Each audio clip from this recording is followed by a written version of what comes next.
Wow, Jay Phillips, you there? Are you there? I can't hear anything. I am. Are you?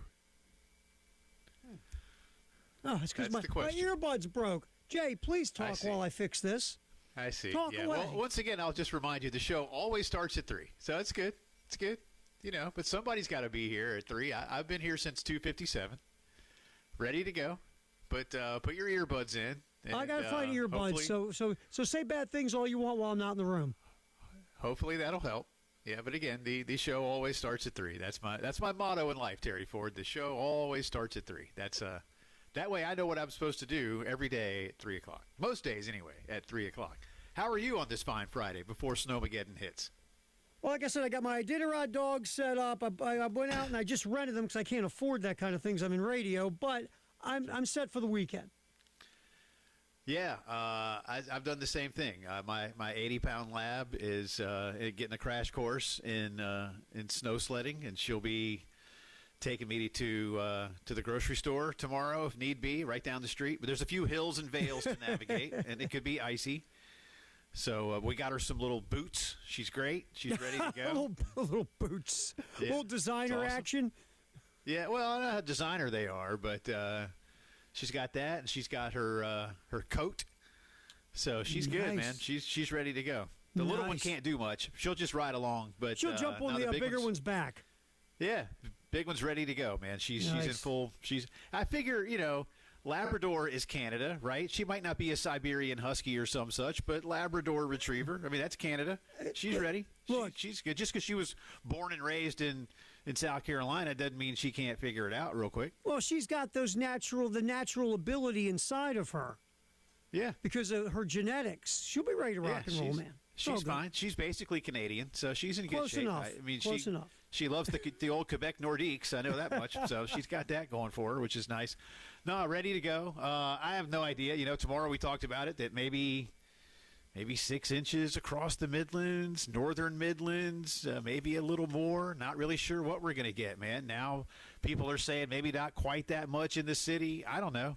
Yeah, I don't know. I'm ready. We'll find out. I've got everything I need. Do you have all the toilet paper I've got food. You got toilet paper and bread toilet milk? paper. Good. Yeah, I've got I've got my all my devices are either charged or plugged in, ready to go. So I'm in good shape, man. I'm in good shape. And I figure by Monday it'll be back to normal around here because nothing ever lasts that long in Columbia anyway. So I figure by Monday it'll be like 50 degrees again and it'll all be melted, right? That's the hope. I talked to a woman in the elevator today because, we have 19 floors to kill. And I'm sitting there talking to her. She's like, my kids, they're excited for snow. So I want them to have Saturday to go out in the snow and play. And it's something they don't get that much here. And then on Sunday, I want 75 and sunny.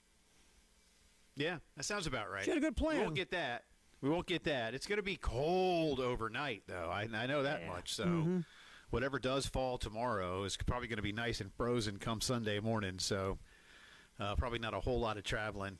And remember, I say this as someone born in downtown Columbia at Baptist Hospital, raised in Columbia, and spent the majority of my life in Columbia. To those of you who live here, whether you were born here or live somewhere else, remember, it's not a sunny April afternoon when there is snow and ice on the road. You have to go slower. I've told the story before about watching guys get in a wreck about a block and a half, Terry, from our offices because one guy just thought, hey, I can just drive on the road. I remember this was probably, we were working in our place, so it's been within the last decade, and it was right around now where the old funeral home, now the coffee place, is on Gervais Street. And my guy was just deciding he was going to go about 40 flying down Gervais Street on what was clearly a slick, snowy, icy road, and hit some other dude. And I just watched it all happen, just like you say, you're watching a car wreck. And I'm like, bro, that's your fault. Why are you going so fast? Some people just figure, oh, it's just a road. I remember our good friend Captain Telegram many years ago, Terry, when I was doing an old morning show, and Captain Telegram was our traffic guy. And again, a snow day. And he's sitting there. He was out somewhere, I think, near Lexington Hospital. And He said he's doing his traffic report, right? And he goes, and I am about to get in a wreck because there's a guy coming up who is going to hit me.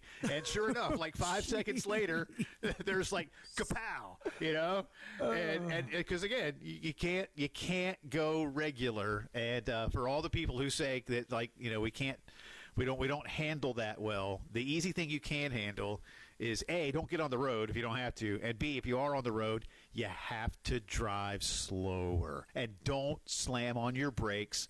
Let off your gas. That's the way to slow down more easily. Just remember a couple of easy things like that. So, and here's the other thing: if you're going to drive like a maniac, don't slide into the guy doing the traffic reports. Well, yeah, not a good idea. Yeah. I don't know if the guy that hit Captain Telegram understood it was Captain Telegram. I don't know if Cap at the time was in one of his Captain Telegram marked vehicles or anything like that. I don't think he was, but I do remember that. He was like, yeah, like so-and-so and so-and-so, and I am about to get into a car accident because a guy is going to come up from behind and hit me. And he nailed it, and then he got nailed all at the same time. It was funny and sad and scary all at once. Luckily, he's okay and has been okay ever since, but I do remember that very, very well. So there you go. But anyway, we're good to go for now. You wouldn't know it. Back in the old days, nobody would know this was coming. So otherwise, because I got 52 degrees in downtown Columbia right now. Do you now? Yeah. Interesting. Let me see what I got here. Yeah.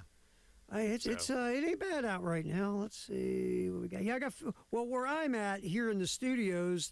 It's 52. It just flipped to 52. Here's the funny part. They have the little image on your when you hit your little app on your phone.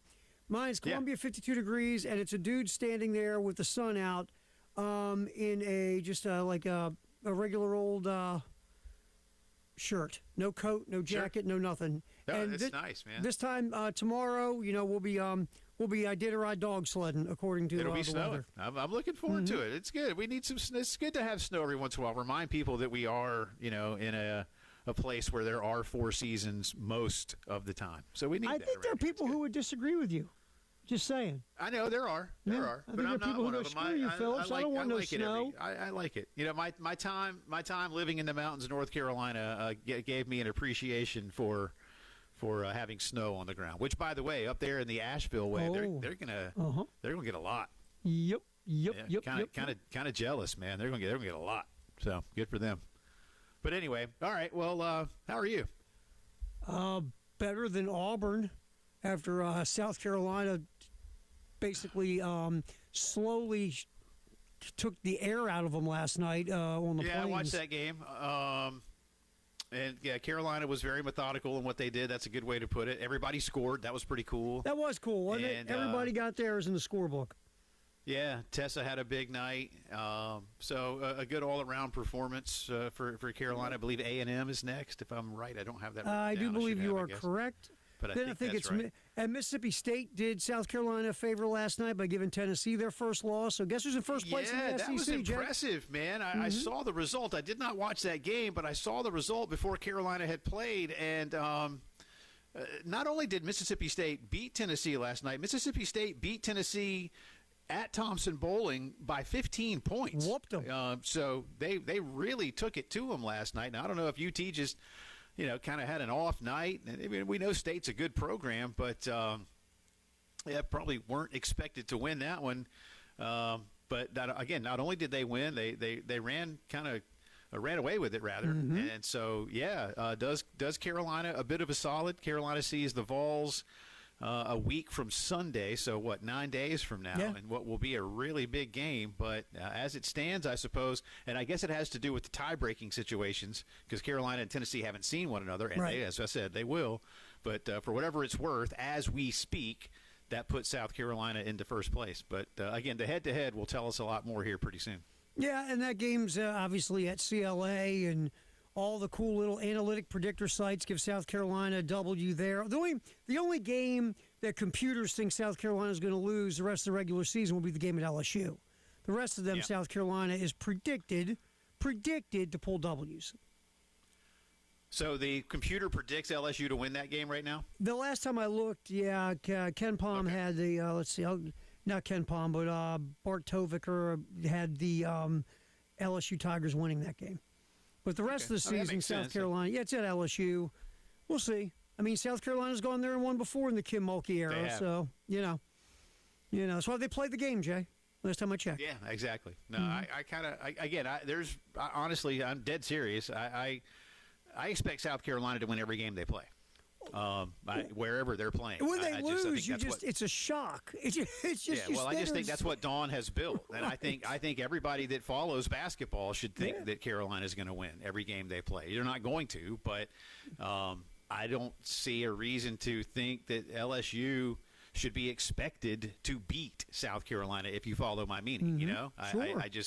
I'm not disrespecting LSU. At least I don't attempt to when I say that. Sure, it's a good program. But I just have come with what Dawn has built to expect her team to win every game it plays. Like I say, they won't because it's sports, but most I'll of the give you an time example. they do. Hey, that Oklahoma game, South Carolina's down 8 with a couple minutes left. They turn on the defense, they get some turnovers, turn them into buckets, and all of a sudden, South Carolina's up by a deuce at the end. When they took the lead at the end, I'm not gonna lie to you. Go, well, there you go. Dawn's got that. Dawn. Yeah. Well, we talked about it last week. Yeah, you took the lead. You took the lead on the road. You had the ball. You with the shot to win the game. Yeah, I expected them to go win the game. That's what they do. But in that particular case, they didn't. And I think we've seen in the last 2 ball games that they've now won by a combined 60-something points. Yeah, and look, I didn't think they would, took it personally. Yeah, they did. And we talked about it after the Oklahoma game. Really good teams, when they lose a game, especially in that kind of fashion, when you walk off the court going, we really kind of let one slip away there, didn't we? Usually, first of all, the coach is really good, and the coach now gets to coach them. 2, the players get refocused because they lost the game. And you saw the South Carolina bench near the end. First of all, remember, Oklahoma was hitting shots in the parking lot in overtime. Yeah. And the people, the players on the South Carolina bench were looking around going, you believe we're going to lose this game? Oh, my God. So after that, it's not a surprise that they've righted the ship. I mean, I didn't think that they would just dismantle Vanderbilt the way they did. But to see them win the last 2 since that loss, it doesn't surprise me. That's who they are. They don't lose back-to-back games either, man. Doesn't happen with Dawn.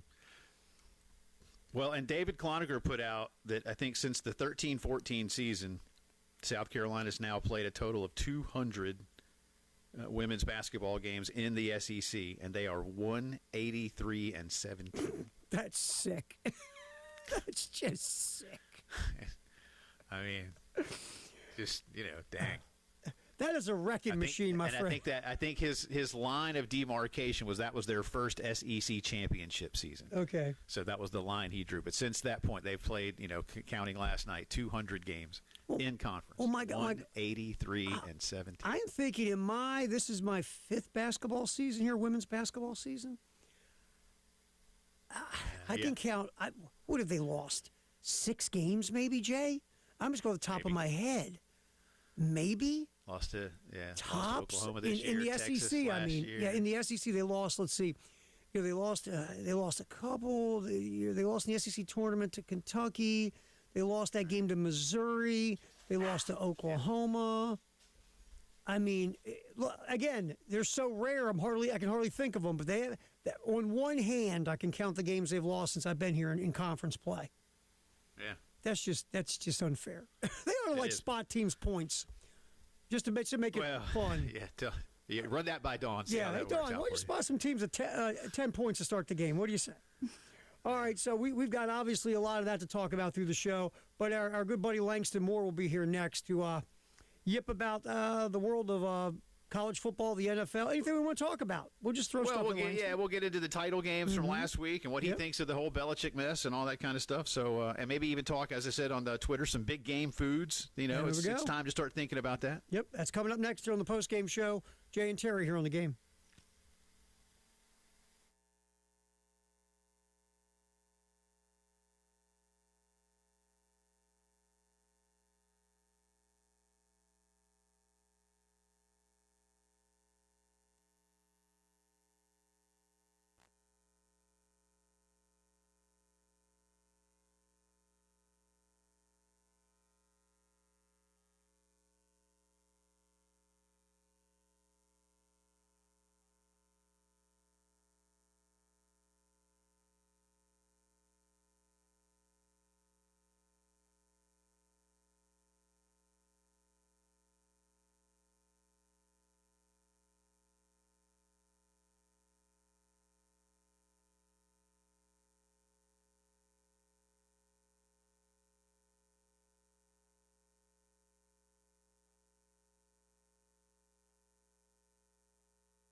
All right, afternoon show, Jay and Terry on a Friday. We got our wild card showdown next week, right? Not this week, correct, sir? Yeah, no picks today. No picks today. There's no football this weekend. No football. So, yeah, wild card showdown is limited to football picks. I've had people ask back in the day, y'all should do that every week and just do basketball. Whatever. I'm like, you know what? I get it, but it just is kind of a football thing. So, all right, so we just leave it to that. Nothing today, but we do. Nope. Whether there's football or not, do the intro, Jay.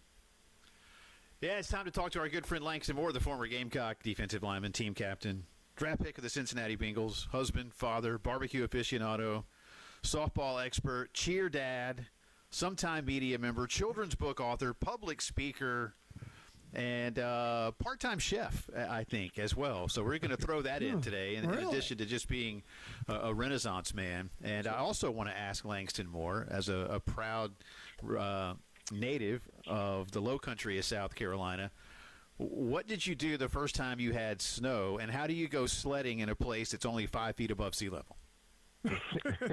Well, I remember it fondly, Jay. It was after 1989, after Hurricane Hugo. There was a whole tranche of snow that came in after that, like September, that storm, and I just remember we had no school. That was the biggest thing. And waking up, my mom was a teacher, so again, I thought we'd get the word. She was huddled around the TV trying to figure out when how much we were going to get, how many days we were going to get off. But yeah, it was more or less like a dusting of snow and just a lot of like sand and dirt. I remember I don't know if we went to the beach or something, but we went by a park or something. There's pictures of just a little bit of snow, and the rest is all like dirt. So, but now we get this all the time, because I was telling Terry on air before. It's the city's been shut down out here. They coined it Dalaska. They've called us Dalaska the last couple of days out here, because everything's been shut down. It's not like we've had a whole bunch of snow. It's just been that thick sheet, and then it just kind of melts a little bit and rehardens, and then of course I can't drive, you can't drive because we're texting and driving.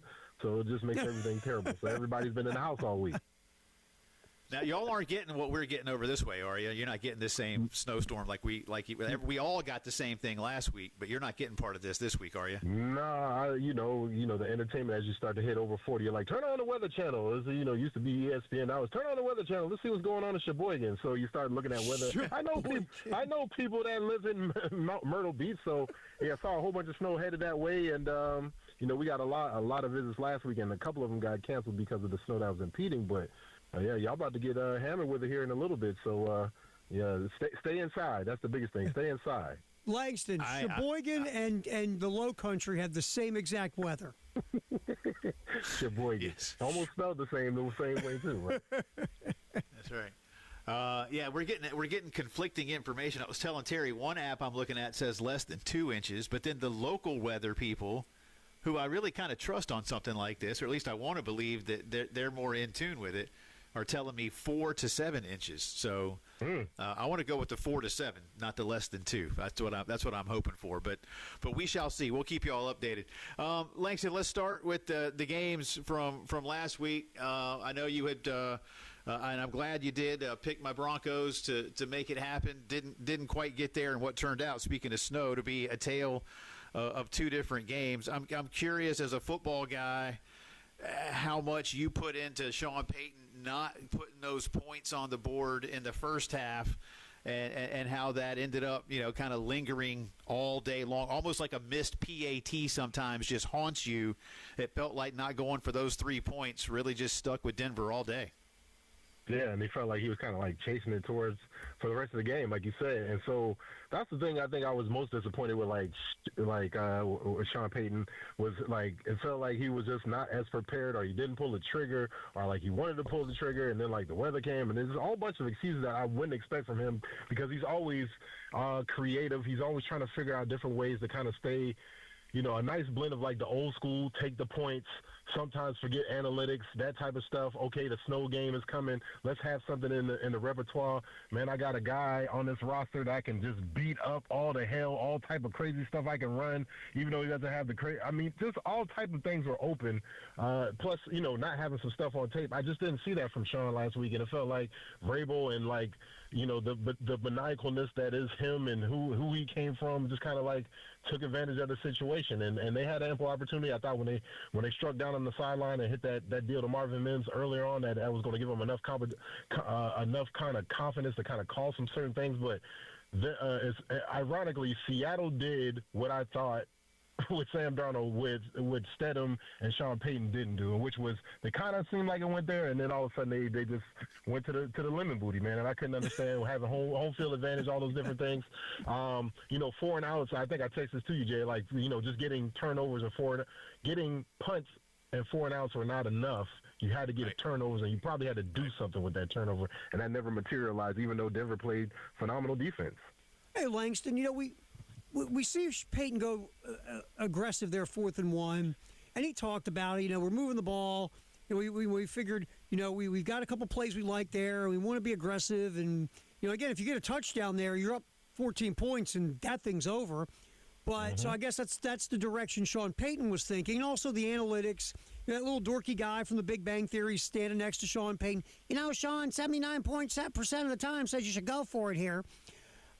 These guys are so much more aggressive than when you played, going forward on 4th down and things of that nature. I know the analytics that's come into the game is part of it, but what do you think when you see it now compared to when you played, and you didn't see anywhere near as much as this gambling back in your day? No, and again, to be the head coach and all of that stuff, that's why I also say, like, having your head coach be like a play caller on either side of the foot. I don't even want him to be the special teams coach. Like, there's so much going on management-wise and to call certain things, and I don't need all of that going on and you kind of being like the de facto quarterbacks coach and trying to manage the team. And, it's just too much. I don't like it all. Maybe if you're a defensive, maybe, but definitely not an offensive coach. And so with that, coupled with analytics, coupled with, Sean Payton seen a lot of football. That's why it just comes down to, gut. That's why people like Spurrier and, these play callers, my man out with the 49ers, all of that stuff, they do a great job of, blend. But, you look at the head coach for the 49ers, he looks like he's aged more than any other president just because of and he grew up around the game. This is just, and he has it. Sean McVay kind of has it, but you saw Sean McVay last week kind of blink and do certain things. And that's the thing. You get so much information, and that's what I think you get inundated with statistics and all you're supposed to do is, and you see, I think Dan Campbell was a victim of this earlier in the season where okay, I'm taking the play calls and we're just going to live and die by the 4th down, and you dying more than you're actually living. Just take those points, and because at some point, just those slow drips, those slow bleeds, they just get you after a while, and that's something that those older guys remember. But that was the whole point of having home field advantage, the defense, the snow, all those different things. Who cares if you wore the wrong jerseys and whatever. That 3 points might as well have been a touchdown, and I get the thinking behind that, but Drake May wasn't going to hit any of those. You know what I'm saying? So that's why where's the old gut? Where's Parcells saying, man, I don't give a damn about none of that, man. We're gonna punt it here and pin him back and see. I told you, I don't know what you're thinking about Belichick and all those type of things, and it just felt like, I don't know. It just maybe just got overwhelmed. And I hate to think that, but these things happen. These people are human, and that's why, again, you got to take. There's only so many things you can focus on as a leader, but the play calling, all you can't, man. And I think that was Sean was kind of a victim of that. All right, we'll come back here, hanging out with our buddy Langston Morris. We'll talk about the NFC Championship game, get to this thing about Bill Belichick, all that stuff coming up here on the post-game show. Jay and Terry and Langston here on the game.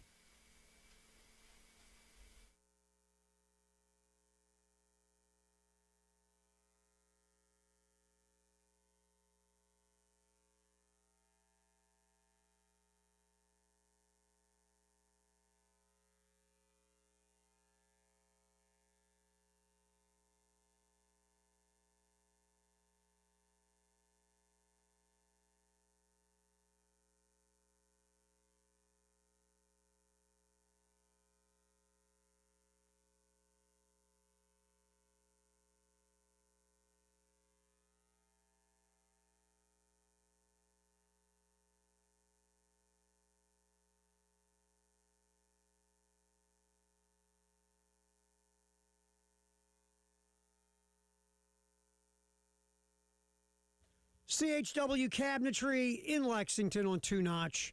Just go to chwcabinetry.com. Because again, you might say, yeah, Terry, you're just a paid schmo. That's what you do at the radio station. You talk about CHW Cabinetry. It's because they are phenomenal, and what they do is phenomenal. And there are a lot of happy customers, a lot of happy reviews when it comes to quality of work, craftsmanship, customer service, transparency with photorealistic renderings from beginning to end, getting it into your budget. All these things, CHW Cabinetry works. You can go to chwcabinetry.com or you can call 803-520-6837. CHW Cabinetry, they'll get it done for you.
All right, post-game show.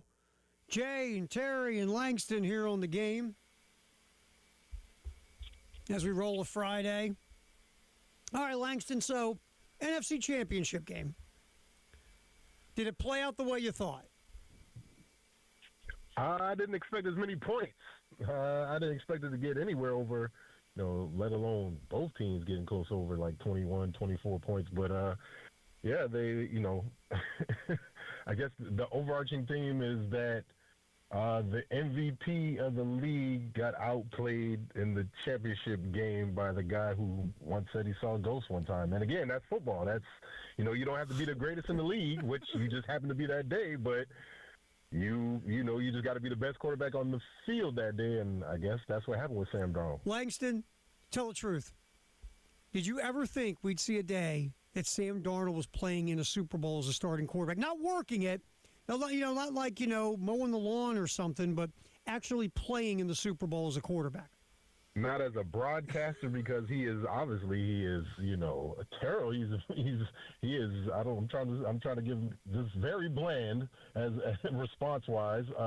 Not as a coach, because I don't feel him connecting with anything. I barely feel him connect. But he is one of those dudes, and just being around like Southern Cal like quarterbacks like Matthew Leinart, of course Carson Palmer. Like those dudes are like, I don't know. I was telling somebody else the other day, like, I'm doing my old man workout, and they're training all these dudes, and I can spot all the Iowa guys because they all look crew cut, built the same way, offensive linemen. They all look like Eric Steinbeck. They all look like my man from the Cleveland Browns. They're all the same, and it's the same way with quarterbacks from Southern Cal. They're all kind of have like that dry humor. They're so polished, forward facing, where like you can never really get any beat on it. I think Matt is probably like the closest you get to any type of personality, and that's still really contrived, but like.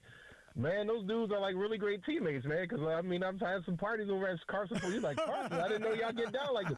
So I'm saying all that to say, Sam is probably a really good teammate.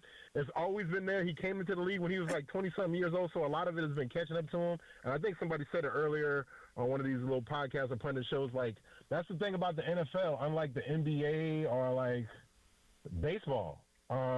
Those old scouting reports die hard. Like they don't want to let those things go, and I don't know why, but there's no other sport that really holds on to those things, and I think it's probably a function of that. Sam Darnold in the Super Bowl. Wow.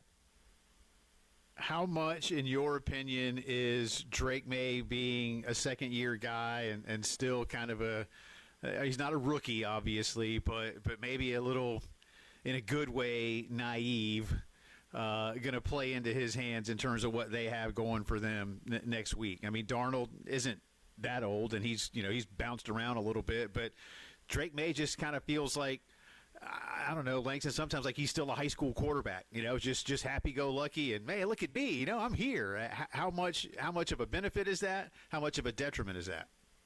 I think it's a great benefit because being young and dumb, and like I said a couple weeks ago, like he's got the two best Sherpas to get him through all of this stuff, crazy as they did it, going on the road. I mean, all of those different things. The Patriots. And again, Drake May has supremely talented. Comes from a family of I mean, all of that is there, but it's just always the mental things. Like he's not gonna, Rarely would I be so surprised if we heard that Drake May got a DUI or something like that before the Super Bowl. No, because he is, like you said, young and like Josh McDaniels. You don't know anything. You can hear all of these old things that probably didn't work on Tom Brady year 2, year 3, Super Bowl, whatever. But like it's going to work on Drake May. And it's going to work on Drake May for a long time. And it's going to work probably because, I don't know, probably figure out some way with all this time off. They're not going to put Drake May in a position where he's going to, like, blow up the game and lose the game. But I will not be surprised if they find something with all this time off and let Drake May really, really utilize his arm. One thing we haven't seen is that them really attack the middle of the Patriots. They've done a lot of deep ball stuff, screen draw you to death, all the underneath stuff. But there are some opportunities for them to break some big plays, and we've seen it.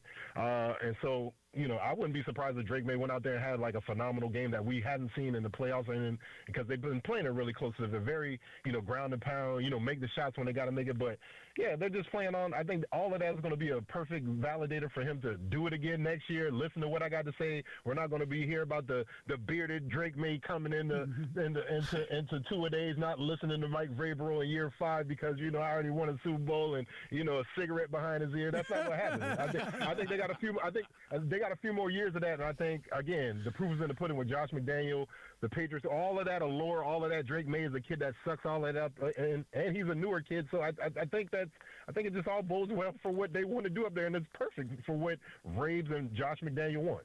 So you're telling me Drake May? I want to see a picture of Drake May like that old Lynn Dawson shot, with smoking a lung dart. Oh yeah, smoking a heater.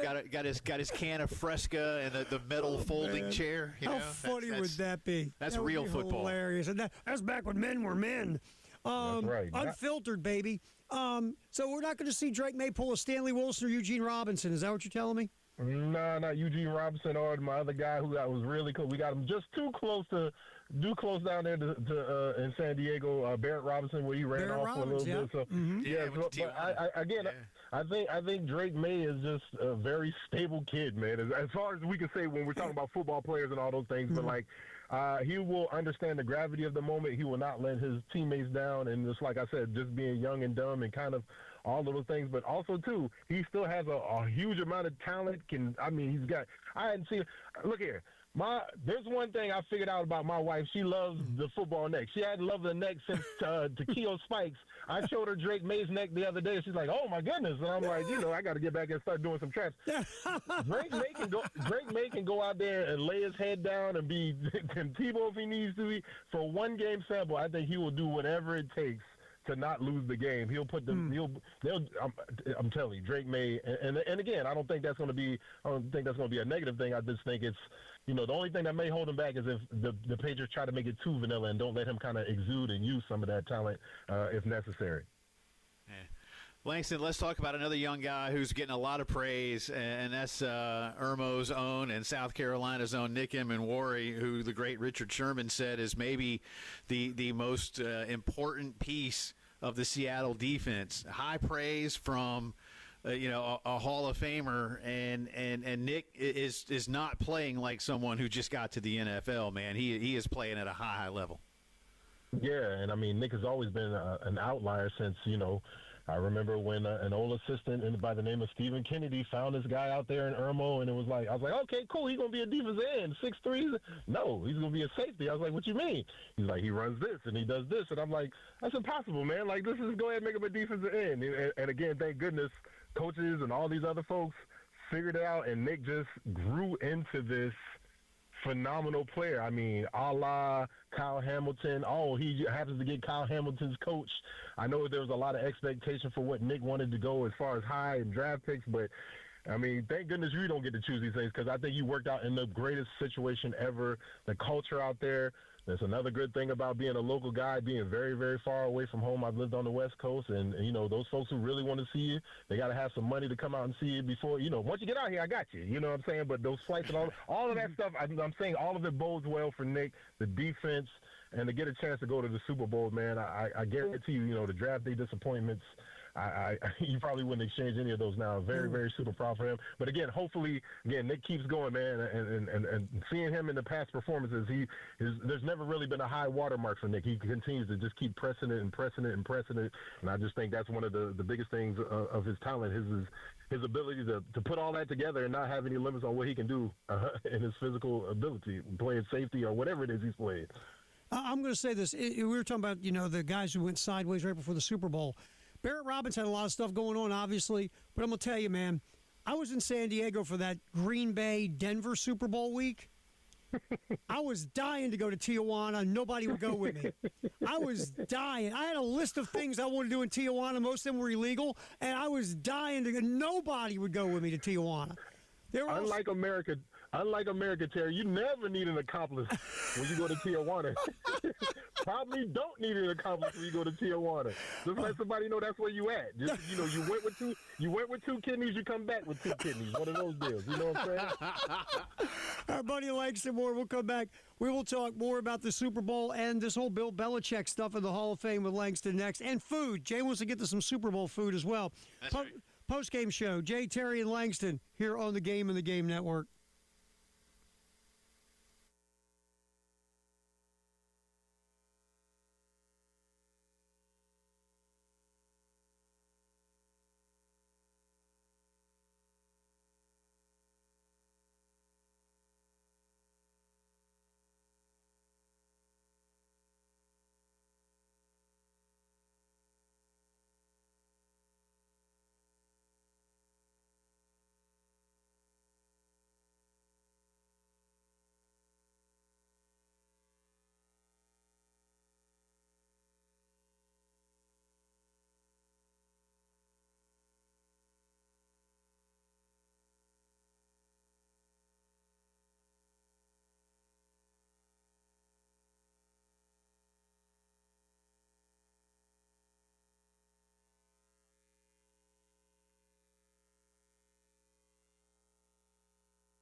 right, post-game show. Langston's here. Off air told me if I want to go to Tijuana, he'll go with me. Thanks, dude. Appreciate you. Lots of love to you, man. Did Mrs. Moore sign off on that yet? Oh, yeah. He said it'd be no problem. No problem with her. She's all good with it. Right. Again, thank goodness she doesn't listen to the show. So, I was going to say. We can get our story straight. What she doesn't know will be allowed. Is that what we're basically looking at? All right, Langston. We'll talk more about this next week too. But just quick early thoughts on big game food. I don't know if you plan ahead or, like my wife and I for years now have tried at least to have something like local to the game. So in this case, Bay Area. I'm not really sure what kind of things they're not. Like I'm gonna have like rice-a-roni. I don't know. But do you plan ahead, or is it just basically like wings and whatever else? Yeah, there'll be a wing food group, deep fried variety, probably tossed in some type of sauce. So definitely some dips. I'm trying to expand the dip palette a little bit. So, there's always the traditional like 7-layer or whatever that is that all just ends up being 1 layer, or there's some hot or cold spinach dip is always kind of, interesting with that. So, I mean, I'll center around a few classes, but I like that idea, what you said there, Jay. You try to figure something out. Would I suggest maybe like a Dungeness crab or some type of deal, a crab dip or something like that? That's what I think of when I think of like Seattle, all the stuff down there at the wharf. Or unless we're going across the bay to like Oakland, and we can really get funky on the food over there in Oakland a little bit. If we're talking. I'm gonna do some research this weekend to try to find a few things. Bay Area, because I'm sure we've done some Bay Area things before. We had fun doing San Diego food, Phoenix food. Things like that. Southern food is easy. Cuban, we had Cuban sandwiches when it was in Miami and Tampa. That was easy. Go. So, that was fun. That was fun. All right, speaking of a lot of Super Bowls, Bill Belichick has a bunch of them. Not going to be a first-ballot Hall of Famer. Will get in ultimately. From a player perspective, an NFL player perspective, is this more about the process? Is this more about vindictiveness? What was your first thought? It's all vindictiveness. I mean, for a lot of people, you didn't like Bill Belichick because he was beating you, and then, all the storylines, whether it's Spygate or Deflategate or whatever gate, how he kind of like exited and utilized his power. A lot of the folks who voted for him, the media folks, really holding a resentment. Again, he made it tough for a lot of journalism. I mean, you ask him a question, he didn't really, kind of one of the first kind of like nerdy dudes who didn't like respect you, and so he showed you his, like, none. I mean, you could never get the dude on the food topic, nothing. And now it feels very disingenuous when I see him out here trying to like smile his way through and do all those things. I'd rather you just be just be grumpy old grandpa, be bad Santa, be who you was, but there's definitely Bill Poley and all these, you hear all these different stories. I will say this, if that's the case, Bill Poley, and it's always funny because there was a time when somebody on your staff, i.e. Howard Bunn, I mean, all those dudes who were probably with Ted Marchibroda and all these other Tom Moore and all these old, and again, everybody knew Belichick and those dudes were doing it. The reason he got caught was because of Mangenius. Mangenius, who was the coach of the Jets at the time, said, "You're going to come in here first game of the season? Don't do it. I'm telling you, don't do it." And again, Mangenius was just young and dumb enough as a head coach to know he'll never get a job again. It don't matter. I'm going to just be fat on Fox News. It's going to be a great life. And that's the whole reason. The rule number one is don't get caught. There's plenty of people in the league. Eric Kimry has stories about these different things. One of my favorite stories when we played Clemson my sophomore year, and we stole all their signs. Now, again, you better know what you're doing. You better trust it. You better make sure it's Eric Kimry picking the signs and not Langston Moore because, I mean, I don't know. It all looks the same to me when I'm tired, but it's always just funny. It always goes back to what does cheating look like, right? I think I heard somebody say this the other day. It's just like difference between, art and porn. When I see porn, I know porn. When I see art, I know art. When I see cheating, I know cheating. And so, again, he got caught cheating, man. So he'll be all right. It'll all be fun.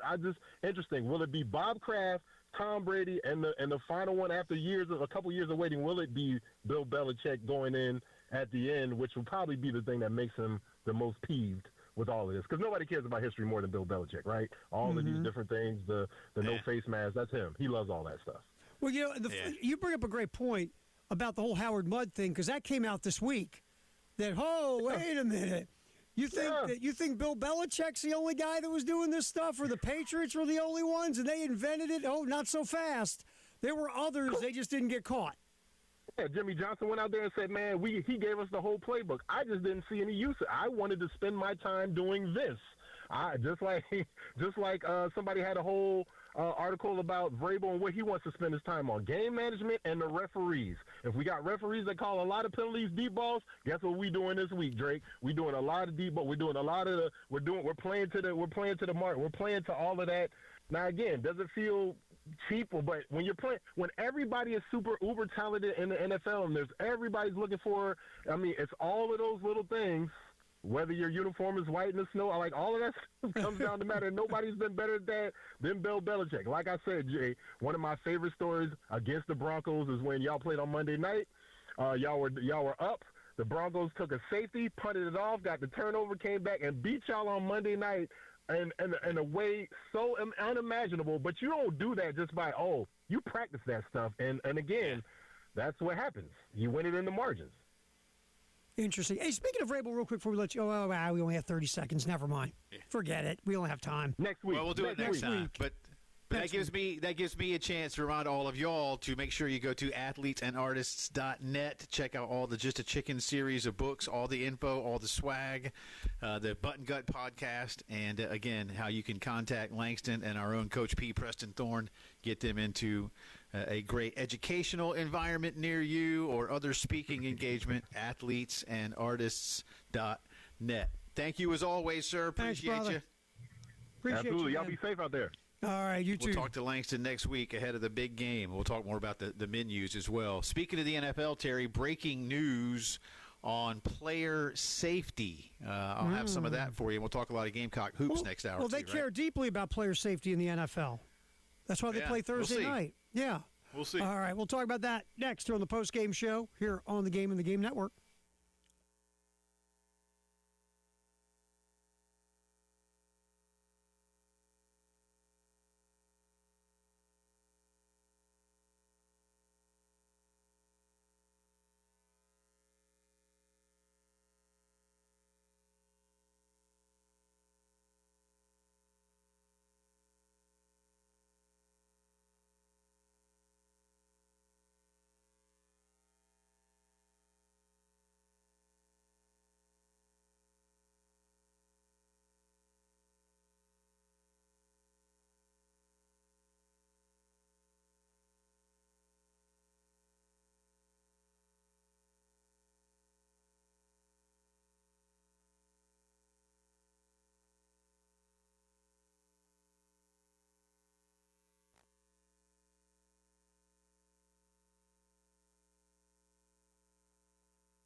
I'm film and television's Moira Rose.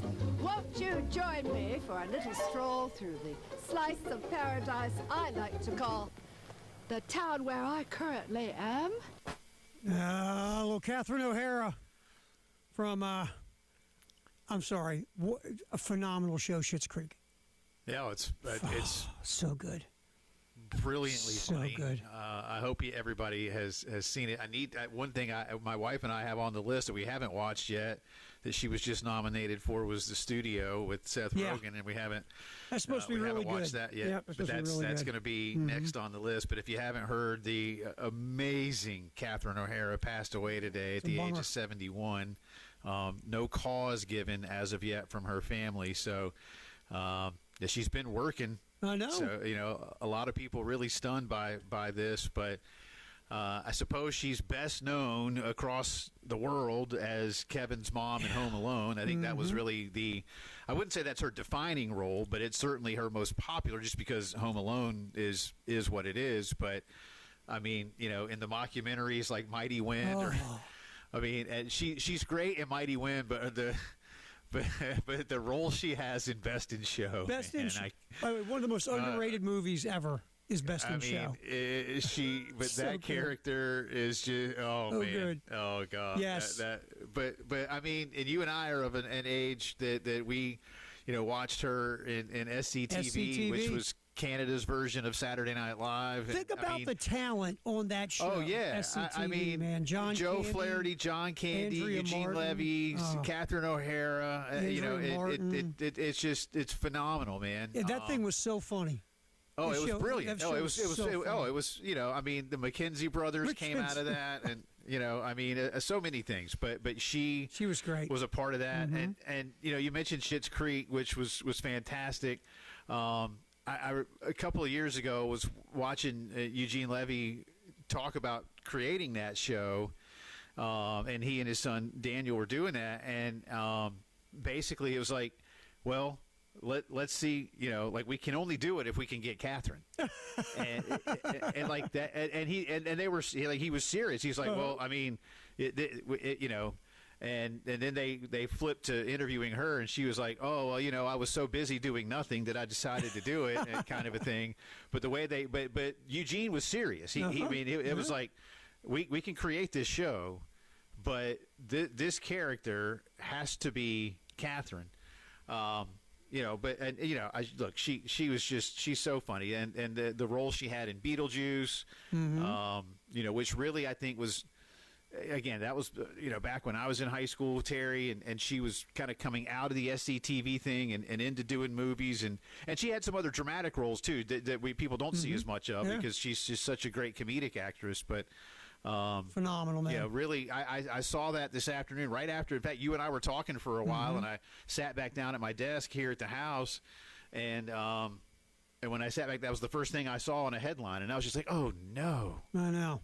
She'll be missed, and as we all watch any of those things again, because I like to watch Best in Show and Mighty Wind, at least like once or twice a year, just because I just like to laugh a lot. So funny, man. Yeah, I'll think about that, or all next holiday season when we're all watching Home Alone. But she. Again, only 71 years old, and like I say, as of now, from what I've read in a few different outlets, no cause has been given from her family. So I don't know if this was something sudden or something that she just wasn't sharing or anything like that. Whatever it might be, a tremendous talent, and she's going to be missed. So and I found out when you and I got off the phone, I looked at my phone and had some text messages, and one was from my girlfriend. It just said, Catherine O'Hara died, and with big crying emojis because she loved her. And we said, my family did it too. I mean, it was weird because I saw the headline, and I swear within 30 seconds, all of a sudden my phone was doing the same thing. And we have a family text with my four daughters, my wife, and me, and it blew up. So I mean, it almost felt like everybody was seeing it at about the same time, give or take there. I was really, really stunned to hear that, because again, man, like I say, she's again, I grew up with her. She's like Julia Louis-Dreyfus or something, I mean, and I would almost equate them in terms of the role they've had in just comedy and how funny they are and how they continue to work and do the things they do. And Julia and Catherine were in their TV shows, SNL and SCTV at the same time. Think about that. They're kind of contemporary. And I mean, plenty of other amazingly famous women have done stuff, but Catherine O'Hara, man, she was one of a kind, and some of the stuff she could do. But again, my favorite role of hers, I will keep saying it, is the role she has in Best in Show. That lady, that lady is, man. I mean, in the way I just. It's almost I don't want to be coy about it. Like, if you know, but I can't explain it. You got to see her in that movie and realize how many different. It's almost like it's one character. It's one character she plays, but the multifaceted character is just it's brilliant. I loved her. It's just, and I'm going to tell you, one of my favorite characters in comedy is Fred Willard in that movie. Fred Willard doing the play-by-play of the dog show. Right. Oh my God. Right. Oh my God. It's unreal. I think, no, it's such a. I love great that movie. movie. I love So Best in good. Show, man.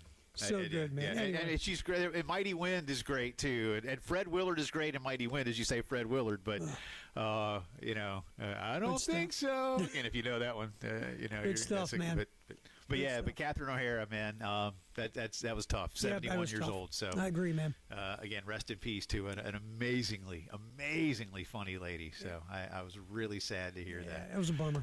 Jay and Terry with you here on this Friday. No real good way to move along, but we will, and we'll all think fun things about all the laughs that Catherine O'Hara gave us.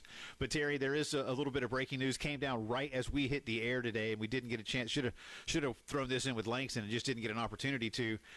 The NFL is now going to, and this hasn't happened yet. This will be an off-season decision to be made, but the NFL says it will discuss using video review to look at penalties for player safety that are missed on the field. Right now, those things are not subject to any kind of review, but the NFL announced today, and this is from the Associated Press, that face masks, unnecessary roughness, roughing the passer, hip drop tackles could be subject to review from on high, whether it's somebody at the stadium. I guess they don't really have the stadium guy there anymore because they have all these things now at a central location, again, somewhere in Passaic or something. Right. I don't know where they are. Yeah. But Dawn Aponte is the head of football operations for the NFL, and said, I would just say from a player health and safety perspective, we would like to introduce any and all opportunity and options for either putting a flag on the field or any way to try to address this in game. And the article goes on to say that face masking has been among the most obvious violations that officials miss. It would be significant but not unprecedented for the NFL to do this because they made pass interference reviewable. Yeah, that worked out that was well. scrapped, and that one was a little too subjective. I mean, again, when a guy grabs a guy's face mask, Terry, that's pretty easy. And it's down in the scrum, maybe the on-field guys can't see it, or something else that's unnecessary. Maybe a late hit after a play out on the sideline, things like that, where maybe the officials are already turning their attention to spotting the ball, et cetera, et cetera. So I get that, and I would applaud that because I think sometimes guys, dare I say, when you get away with a face mask, well, I'm just going to go do it again until they call it on me. And some of those things can be really dangerous. It's not about just trying to, I'm going to tattle on you. It's more about, hey, you can't grab the face mask. It's dangerous. You might twist a guy's neck. You can really hurt somebody. And again, sometimes, Terry, when they are down in the scrum, it could prove to be even more dangerous. So I think this is a good idea, and I got a hunch this will pass. Yeah, look, anything to make the game safer, I'm always for it. I just am. And I always think, okay, if somebody have a pending lawsuit from a past face mask penalty that the NFL wants to get ahead of, so they're putting in some rules to show that they care about player safety, because I'm very cynical about the NFL and player safety. Right. But I think this, for whatever reason they're doing this, it's a good thing. It is. I'll take it one step further.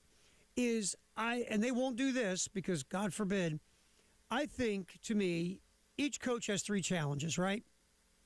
Yeah. So you do not ever up the challenge amount, but I'm a guy that says you can challenge anything. You only get 3, but you can challenge anything. I just believe that's the way it should be in the NFL. because it doesn't slow the game down if you don't give anybody more challenges. If you still only have 3, then that doesn't change anything. But now what you can challenge, you can challenge anything. I think that's the fair way to do it. They won't do it, but that's the fair way to do it. That way, like if you see, let's say it is pass interference, and you think it's blatant, you throw your challenge flag, and it's like the process. That's one of your 3. You get a shot at it, and if the booth agrees with you, great, whatever. If not, you lose your challenge, just like if you're challenging for something else. They won't do it, though, but I just think that anything to make the game safer and to open up helping the officiating is a good thing because, look, it's a hard job, man. It is. Right. We scream and yell about these guys. Of course, there's a faction of folks who thinks it's all fixed because that's easy to do with no one ever talking. But anyway, it's a tough job. These guys are in the prime of their athletic career, the players. They're running around at 100 million miles an hour. A lot of these officials are a lot older than the players, and they're trying to keep up with a game that's going lightning fast. And any help you can give them, I'm all for, man. Let's do that. I like the idea of let's get it right. Yeah. No, that's what I'm saying. And again, most of these would be things like a missed face mask. It goes on. They said they issued fines for 30 hip drop tackles. Yep. But officials only threw 2 flags for it. Mm-hmm. So a lot of these things they go back retroactively, and I suppose a lot of that is attempted to be a deterrent for guys to not do it. And maybe this is as much sending a message as anything else. Like we will get you. We will find a way to do that. And let's face it, Terry, and I've said this before. Look, money matters. So I'm not being cynical when I say this. But you and I have talked about this before in a lot of different realms. A thing a coach hates more than anything else, or a team hates more than anything else, is a 15-yard penalty. Oh yeah. I remember saying this, and this is a completely different topic, but the same line of thinking. I remember back when the SEC was trying to issue noise fines, especially the cowbells at Mississippi State, and hey, it's going to be, we're going to fine you $25,000, and I'm like, man, they will pass the hat at the end of the game and raise $25,000. But if you tell them, hey, it's going to be a 15-yard penalty on the home team, the home team will make sure that doesn't happen anymore, because nobody wants a 15-yard penalty. They'll raise money for a fine. You can't raise money to get rid of a 15-yard penalty during a game. So if this is a deterrent to say more 15-yard penalties are headed your way, it will work. It won't eliminate it, but it will make a difference. Right, and again, those type of penalties, whether it's like you said, a guy reaching out and grabbing it, or sometimes in the heat of the scrum, somebody gets a hold of the face mask. Either way, it needs to be penalized. And if you can start stopping the game and taking a look at it as quick as you can from the booth, and stopping the game a very short period of time to get it right, there are guys who will start to think about where they're putting their hands, and coaches who will be trying to coach guys differently and things of that nature. It's never get rid of all of it, like you said. Sometimes in the heat of the game, it happens. But some dudes might grab lower, if you know what I'm saying. Well, yeah, but like in the case of the hip tackle, again, 2 of them were called, which means, but 30 of them were fined. Yeah. So 28 times somebody didn't get called for it. They just got fined for it. They don't care. No. What they get fined? $10,000? Right. $10,000 for dudes that make $800,000, $900,000, $2 million, $5 million. I mean, depending on who they are. But what's $10,000? Again, James Harrison. Man, I put $100,000 away for fines every season. I don't care.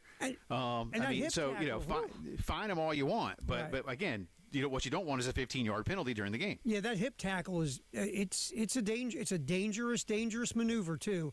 Guys get severely injured dudes with that tackle. So it needs to be out of the game. It just does. Yeah. Well, we'll see. But again, none of these done deals yet. These will be part of the off-season discussions. But I can very easily see that being something that the owners will pass. I guess when do they vote on that kind of thing? In May? Yeah, I think it's at the owners on one of the owners' meetings. I know they have multiple owners meetings, but usually those kind of things are done in May before all that stuff goes into the summer. All right. We'll come back. Lamont Paris on Carolina Calls last night talking about his struggling basketball team. We'll get some of that next on the post-game show with Jay and Terry on the game.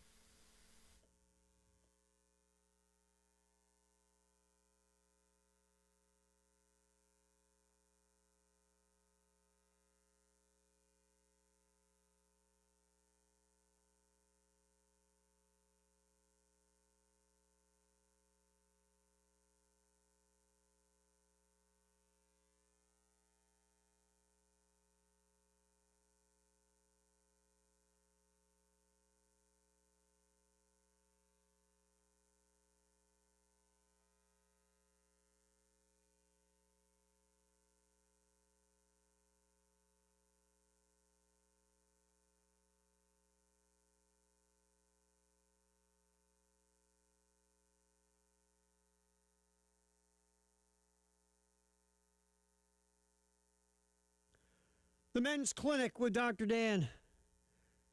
803-875-MENS. If you're a guy and just things have not been like they should be or like they used to be, and you're trying to figure it out, it could be low testosterone or something of that ilk. You call, set up your appointment at the Men's Clinic, go see Dr. Dan, and the staff tell them your story. If they think it could be low testosterone, they'll give you a free testosterone test. If it comes back low T, they'll put you on a program specifically designed for you to help you feel like you again. Stop sitting around worrying and being concerned. It might be low T. Go check it out for sure. 803-875-MENS, the Men's Clinic of South Carolina.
Post-game show. Terry Ford, Jay Phillips. Carolina calls last night. Lamont Paris was on with Derek. And Lamont was making some food choices there, Jay. He had a full menu. He was trying to figure out what he was going to eat. Oh, yeah? All right. Yeah. Are they still doing that at Backstreets? I believe yes. Okay. There's a nice varied selection at Backstreets. I've been there a few times. So Lamont was trying to figure that out last night. So I mean, he had tough decisions. Tough decisions. All right. But sure. Obviously the last couple of games haven't been acceptable. And Lamont and Derek talked about that a bit. All right, so they have LSU tomorrow, 12:30 pregame, 1 o'clock tip. Yeah, if everybody, don't gloss over that. It was supposed to be at 6, right. So if you do have tickets and are planning on going, the game has been moved to 1 p.m. So do make note, because if you go tomorrow at 6, it'll be dark, and nobody will be there. Yeah. So just make that note. 1 o'clock tomorrow. If you got tickets, remember, do not go at 6. That will not go well for you. All right, Lamont, last night. That's just a little public service announcement for everybody. We're just trying to help. All right, here's Lamont talking about just turning the page from that historic loss at home to Florida. Today in practice. I think we did. We watched we watched a lot of the first half. I mean, if you looked in that game, there were actually some good things. Amazingly, you have to search really hard to find them sometimes. But if you looked at the 10-minute mark, pretty much they were on track to score 33 in the first half. So we had done a good job with some of the things that we wanted to, and then there was an onslaught in the last couple minutes. But so we watched that. We talked about why that happened. It's real interesting with young people trying to mix get a good mix between, okay, here's the responsibility you have to take in this. Here's some positivity that's coming out of this in a way that today's practice was productive and not just felt like all the fingers were being pointed at them. And so I thought we did that pretty well. We had a good, energetic practice today, did some good things. And so, but you have to turn the page on most of it, particularly the second half. There was really nothing to be seen here in the second half. Not our finest effort in terms of our energy once we got into a certain point, but in the first half, for half or more of the first half, defensively there were a lot of good things. Offensively, we just did not perform very well, but defensively there were some good things. So, just trying to get ready. We're going to play them again, so just making sure we learn from some of that stuff. There's that old saying, Jay, about just burn the tape and move forward and don't watch it and just, bury it out in the backyard or whatever. But this is now the third real bad beating you've taken here in the last, 2 weeks roughly? And the second time in 2 weeks, you've talked about your team's lack of competitive spirit and lack of fight. Now, again, Lamont put this roster together, so it's not like he doesn't have any, skins in this game of what's going wrong.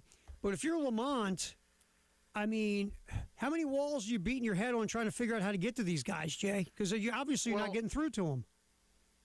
I'm not going to be able to answer your question directly, but I do want you to think about something for just a minute, because this is a roster that was built through the transfer portal primarily, and I'm just curious to some of the things. I can answer your question indirectly, but you scout these guys, right? I mean, and now most of it's probably watching film and then being able to use contacts throughout college basketball to ask about these guys, and ultimately you call their coach or people around them. If they have at least a good relationship with the coach that they're leaving, you can call, right? But the point I'm going to make, Terry, is going to go back to Curt Cignetti and Indiana football, and and production over promise, or whatever it was that he used. And I might be getting that wrong, but or what was it? Production over projection, right?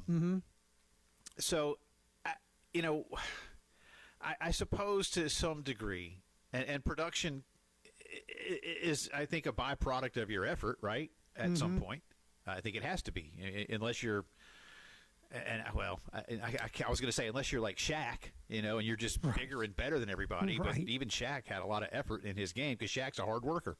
So I don't even want to use Shaq as an example. I'm trying to think of somebody who's just, bigger and better than you. I don't know, Andre the Giant. Right? I mean, I don't know. But seriously, okay, what are you seeing? Like, what was there that may have translated to you thinking, I can put together a roster that can compete for an NCAA tournament bid? Because you're right, Terry. I mean, of late, the Arkansas game, the A&M game, and now the Florida game. And I know you played okay against Auburn. Okay, that's cool. I mean, you need to play well sometimes, and you push Georgia, a pretty good team, but South Carolina fans are going to look at it and go, we're supposed to beat Georgia in basketball. And that Georgia has passed Carolina in men's basketball is not a great feeling, even for two programs that aren't very good at men's basketball. So, again, I'm not answering your question directly other than to say, as the scouting went on and you put this together, I'm trying to figure out how surprised Lamont might be with what he is and isn't seeing relative to some of the things that he may have known about these guys. And again, production over projection. Was there a lot of production? Did you feel like it was really going to translate to this level? Because, again, the other night, man, and look, God bless Lamont, who I like. Well, hey, they were on pace to only score 33. All right, if that's true, Terry, and I get where he's going with that, you still would have been down 13 points at halftime in your own gym. Right. And so, if everything is equal with you. So I can't look at that and go, that's a victory. I know what he's trying to say, that we were doing some things right, and then all of a sudden they blew up. But you might say the same thing about A&M the other day, right, where a kid off the bench scores 7 of 8 3-pointers. All right, well, he was getting good looks. Yeah, he was. What were you doing to prevent that? 2 or 3 is fine. 7? 7. A guy really? averaging 4 points a game. Yeah. Comes off the bench and bangs 21 on 7 threes. So, I mean, these things have to be looked at in terms of the evaluation of of putting this roster together in terms of where these things are now in terms of their own level of production. Yeah, well, and that's there's two points here that I think about real quick. One is to your question about production. None of these guys that Lamont brought in were leading scorers or second leading scorers on their teams. None of them. They were role players, guys who were maybe third, fourth leading scorer, whatever. They weren't asked to be the guy, any of them, or Robin to somebody's Batman. And so that is a legit question of, okay, what did you see in all these guys who had never been the dude that you thought some of them could be the dude? And the second thing is, and we've heard about this, Jay, when you get a bunch of guys, this many newcomers from the portal in many different directions, and look, this isn't about their character, they're not good guys, or they're not hard workers or team, or whatever. When you get a bunch of guys together who have not played together and haven't grown in the program together, when things go sideways, they don't have skins in the game like guys who have been fighting together for 2, 3, 4 years. You follow what I'm saying to you? Yeah. So, and we've seen that sometimes with these portal teams. When it works, it's great. But when it doesn't, guys are ready to go, okay, what about next year? What am I going to do next year? It's a human nature reaction with some of these guys. How much of that's going on already? We haven't even hit February yet. Right.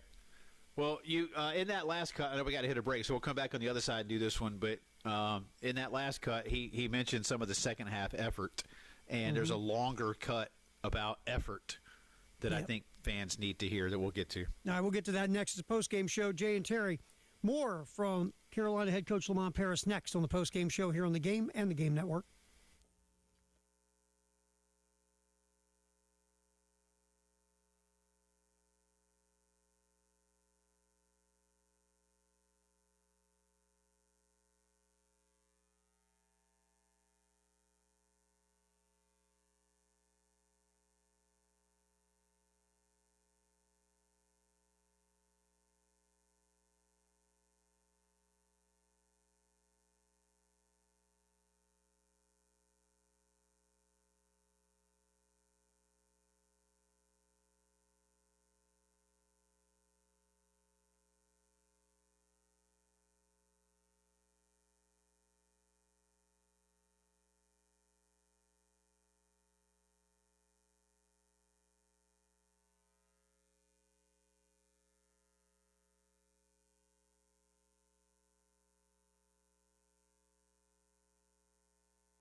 All right, we've had a few accidents and some slow traffic. Stop-and-go traffic. Sunset Boulevard westbound between Corley Mill Road and North Lake Drive. We'll stop and go there. An accident with the left lane blocked. I-77 northbound between Lancaster Highway.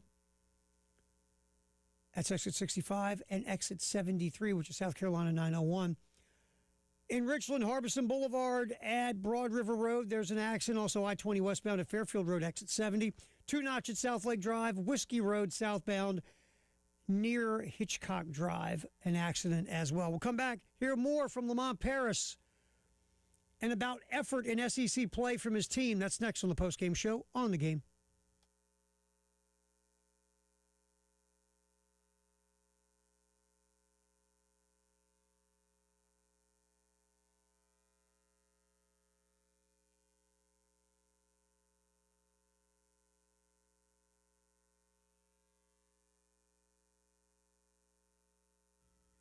All right, we're talking some Gamecock men's basketball here on the postgame show. Playing some cuts from Coach Lamont Paris last night on Carolina Calls with Derek Scott. All right, Jay, let's get this cut in. We just teased before the break about Lamont discussing his team's effort so far in SEC play. And also with Eli, you talked about Eli specifically. The moment is never too big for him in terms of, it doesn't mean he's going to play great, right? But it does mean he's never going to shy away from being aggressive. You could tell, like you said, just the pep that was in his step as this was happening, especially on the offensive end. But even on the defensive end, he's just a gritty kid. And so, we need more. This league has turned into that, right? It's a beauty competition, and when I say a beauty competition, we're talking about your game, your skill. I call that beauty. But this league turns into something other than a beauty competition. It turns into something that has to do with how physical, how hard you're going to play, how you respond to challenges physically, and so. Eli, that's right up his alley. He, some guys struggle with that a little bit more, but that's kind of just the way he grew up with a few brothers, and I think that's just right up his alley. And so, hopefully, he'll get right back into the flow. I thought he did a good job in the minutes that he was in there, and we'll get him back going again. It's interesting what Lamont said about the SEC. He goes calling it a beauty contest with skill. But also he brought up physicality and force. South Carolina, Eli Ellis, when Michi's got good Michi going, besides that, you don't have a lot of guys that want to get into a scrum, Jay. There's not a lot of physicality on this team, and there's not a lot of force, so to speak. No, and you certainly didn't see near enough of that against Florida the other night, and that was disappointing. Against Florida, just absolutely in total command of the interior on both sides of the floor all night long, just all night long, just basically doing whatever they wanted to do down low, offensively and defensively. And Terry, the physicality part, the athleticism part, again, that's been a hallmark of Southeastern Conference men's basketball for decades. That's not something new, and that's not something that's been part of SEC basketball just since the league has become one of the more premier leagues in the country, like it has the last couple of seasons, with a greater emphasis on coaching and roster development in the SEC. That goes back. I was telling you, you and I, again, not too far apart in age, and like a lot of people up and down the Eastern Seaboard, we grew up on Atlantic Coast Conference basketball, and it wasn't until I was in college that South Carolina joined the Southeastern Conference, and that I began. I mean, we didn't even get SEC basketball here on the old Raycom Jefferson Pilot. We got ACC. Jefferson Pilot, baby. Yeah, I mean, the game of the week. Get a piece of the rock. Remember you remember those commercials? Oh, yeah. I mean, Jim Packer and Billy Thacker, right? Yeah, man, and Bones McKinney and all those guys. All those dudes. Bones McKinney was hilarious. Bobby, what was Bobby? Anyway, we could go on and on. We could do it all day, right? But yeah, I'm watching NC State, Maryland, and Virginia, Wake Forest, and North Carolina, Duke, and and Clemson and Georgia Tech, and all that kind of stuff. So anyway, the point I make is, wow, you get to SEC basketball, and you thought at times, boy, that's ugly basketball. But it's because these were football players, man. That's what it looked like to me sometimes. It's like these are football players playing basketball, and they were just great athletes. And a whole, they probably all did play safety and tight end in high school and whatever. And then they were just great basketball players. So that's not new. And that has to be, I think, really one of your foundational pieces of your roster is guys that are going to be willing to get in there and mix it up, and guys that are going to be able to handle it from a physical standpoint. And it just seems like right now, look, maybe it's not effort. I don't know. I mean, that can be measured in a bunch of different ways, but it's pretty obvious that South Carolina, as we said yesterday, I mean, just to be blunt, just doesn't have the horses to run this race. And that's going to have to change in the offseason, big time. And what that looks like, again, could take on many different forms. But so I'm not going to, far be it from me to sit here right now on the radio and say, Lamont's team doesn't have any, they just don't play with any effort. They could. I mean, Terry, I could go out there and give you all I got. If I go up against Florida's dudes, they're going to make me look bad. Right. Carolina obviously has dudes that are exponentially better than anything I would ever be in basketball, but they could still be giving a lot and get their butt kicked if the guys they're going up against are that much better than them. So, and is the truth somewhere in the middle? Probably. But physicality is not something that is new to Southeastern Conference men's basketball. I think we don't have to say about the effort Lamont did. Lamont said they weren't competitive. They didn't fight. I mean, it's not two goofs on the radio, you and I, the head coach of the team saying it. And it's happened multiple times in the last few weeks. He's come on the air after a game. And look, Lamont is honest to a fault. When they're playing well, he'll tell you how good they are. When they're not playing well, he'll tell you how bad they are. Sometimes he'll mix them both together, right? But he's talked about his team not being competitive and not fighting. And, to me, look, do I think part of that is because, Florida's front line was just so much better than yours. Your guys, how long did they fight before they went, hell, we don't have a chance against these guys. Can we get the clock to run out? Arkansas, my God, these guys are athletic. We have no shot against these dudes. And, how much of that is, it's not you don't care, but you reach a point, remember, we're still talking about young adults, where you feel helpless because you can't hang with these guys. Because I'm not trying to be mean, South Carolina's front court can't hang with any of these teams. No. And it's apparent it's not even close. And how much of it is these guys just go, they not quit, even though Lamont used that word too. It's almost like they throw their hands in the air and go, I don't have a shot.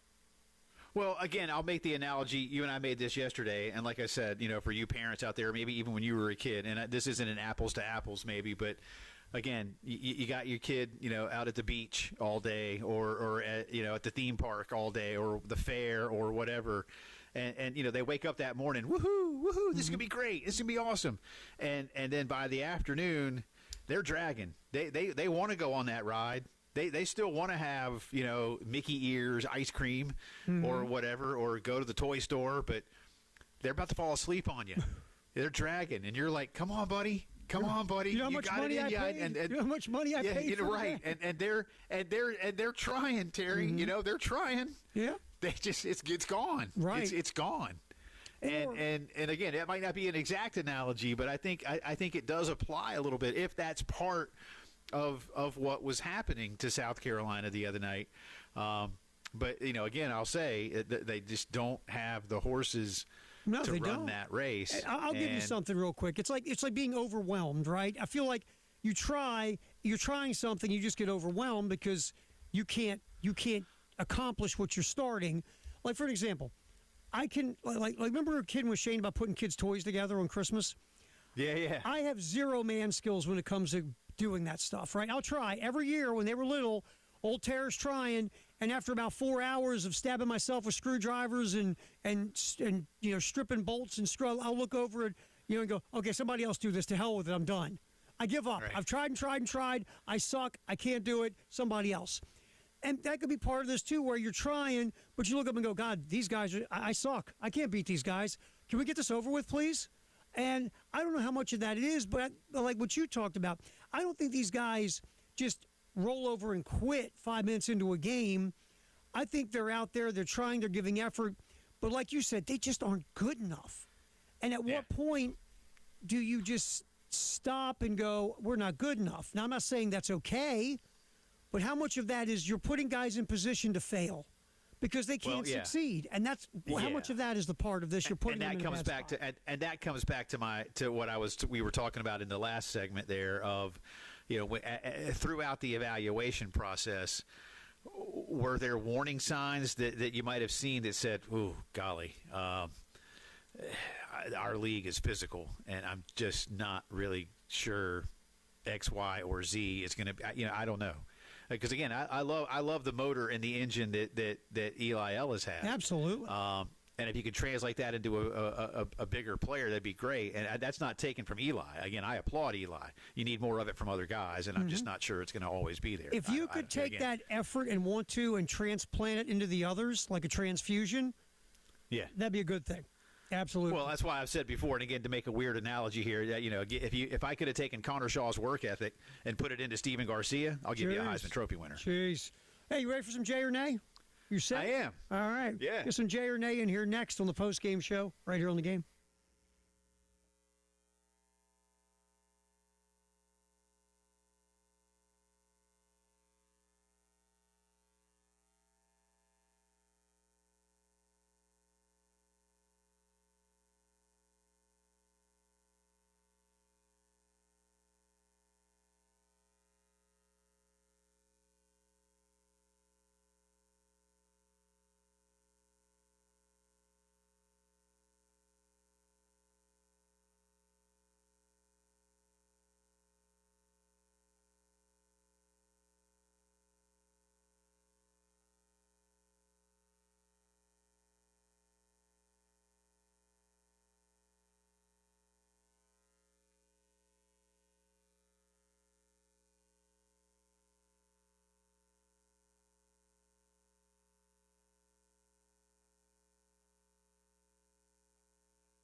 Time to fire up some Jay or Nay here on the postgame show. Again, 12:30 tomorrow. Men's basketball against LSU yet's been moved because of the possible weather conditions. So 12:30 pregame, 1 o'clock tip, right here on 107.5 The Game in Columbia and our affiliate in Myrtle Beach. Possible weather conditions. Possible weather conditions. It's always about covering your butt there, man. You always use the words that's like good. possible. No, that was solid. Yeah. Oh, you always got to leave that door open for you to escape out of, Jay Phillips. Well, I'm watching. I've got SportsCenter, or I got the ESPN NFL show on one screen, and I've got golf on one screen, and I've got WIS on one screen. Dangerously cold, morning lows in the teens, 4 to 7 inches of snow. Nice. That's a possible weather. That's possible. I'm saying possible weather. Possible. You always got to leave that door open. All right, let's get some J or Nay in here. All right, let's start off. No Patrick Reed questions today, right? That was too good yesterday. Whenever I want to just fill a segment, I'm just going to say, Jay, thoughts on Patrick Reed? Go. Sure. All right. Trust me, my man, it'll work. So, Todd Golden, the Florida head coach. Florida and Bama are playing, by the way, this weekend.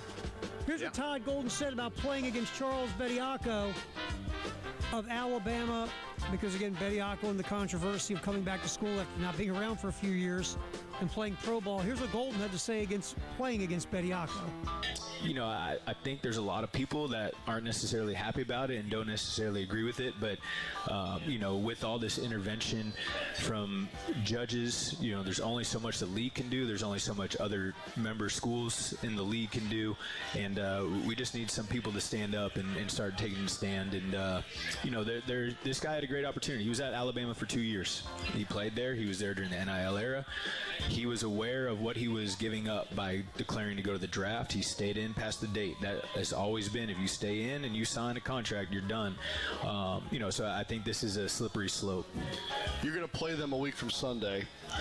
Is it a distraction? We're going to beat him anyways. Like that? If he plays, we'll beat him anyways. So you caught the tail end of that. Yeah. If he plays, we'll beat him anyway. Jay or Nay on Todd Golden talking the smack? I'm a J with that. For as many things that Todd Golden may have done that I am not a fan of, I think everything he just said about this entire situation is right. Whether or not they win or not, I don't know. I do think that Todd Golden will probably have a few more people pulling for him in Florida than may otherwise because of what's happening at Alabama. But he's not wrong. And Matt Hayes from Jacksonville, USA Today columnist and a radio personality on 1010 down there, had a terrific column this week about judge shopping. And we saw it with Trinidad Chambliss. We've now seen it with Bediako. You're judge shopping. And I mean, duh, you're going to get a judge right there in those counties to go against you? No, you're not.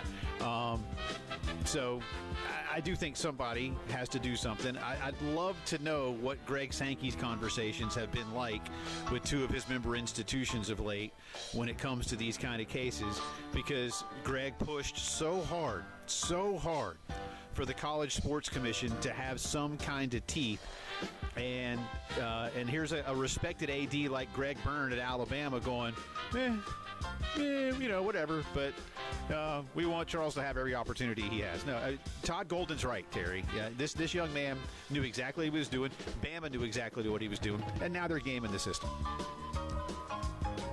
Jose Adolfo Mensa, the GM of the Minnesota Vikings, 7 months after signing an extension, and after getting back from the Senior Bowl, was fired today by the Minnesota Vikings. Yeah. Now, Adolfo Mensa's draft record, not very good. And the entire brain trust in Minnesota decided to let Sam Darnold go because they wanted to see their first-round quarterback, J.J. McCarthy, step in and take over controls, and that didn't work out well, and the Vikings missed the playoffs. Firing your GM in Minnesota with all that, Jay or Nay? I don't know enough of the details. The Wilfs are not. They're interesting owners, Terry. I think there are times when they're good business people, but their tenure has been poor overall, in my opinion.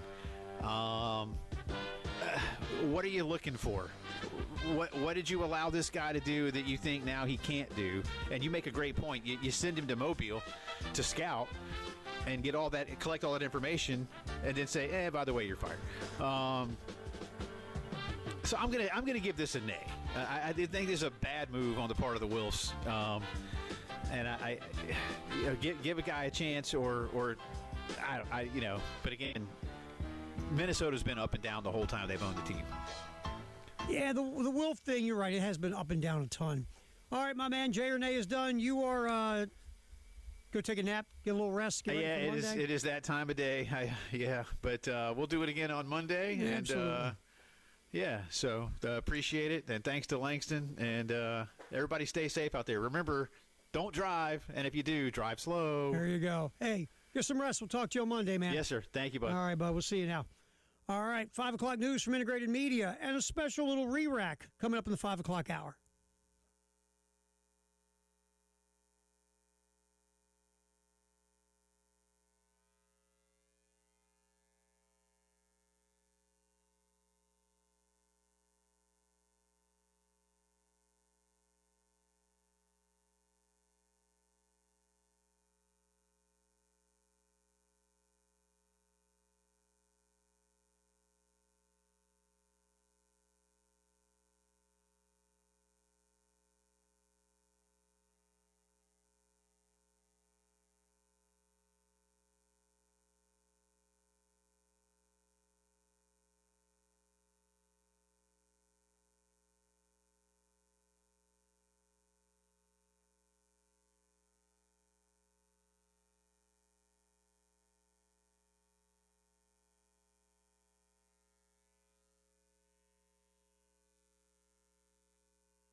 Check on the traffic real quick. We got a few accidents. Harbison at Broad River Road. Also Broad River Road at St. Andrews. Whiskey Road southbound near Hitchcock Drive as well. And An accident, left lane blocked, I-77 northbound between Lancaster Highway, exit 65, and Mount Holly Road, exit 73. Come back, get the 5 o'clock news rolling from our pals Integrated Media, and we'll do a special re-rack on the Gamecock Notebook. That's coming up here on The Game and the Game Network.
Last night, the Gamecock women, easy time with Auburn, got off at the end of the first quarter, up 25-10, 38-16 at the half, outscored Auburn 43-35 in the second half.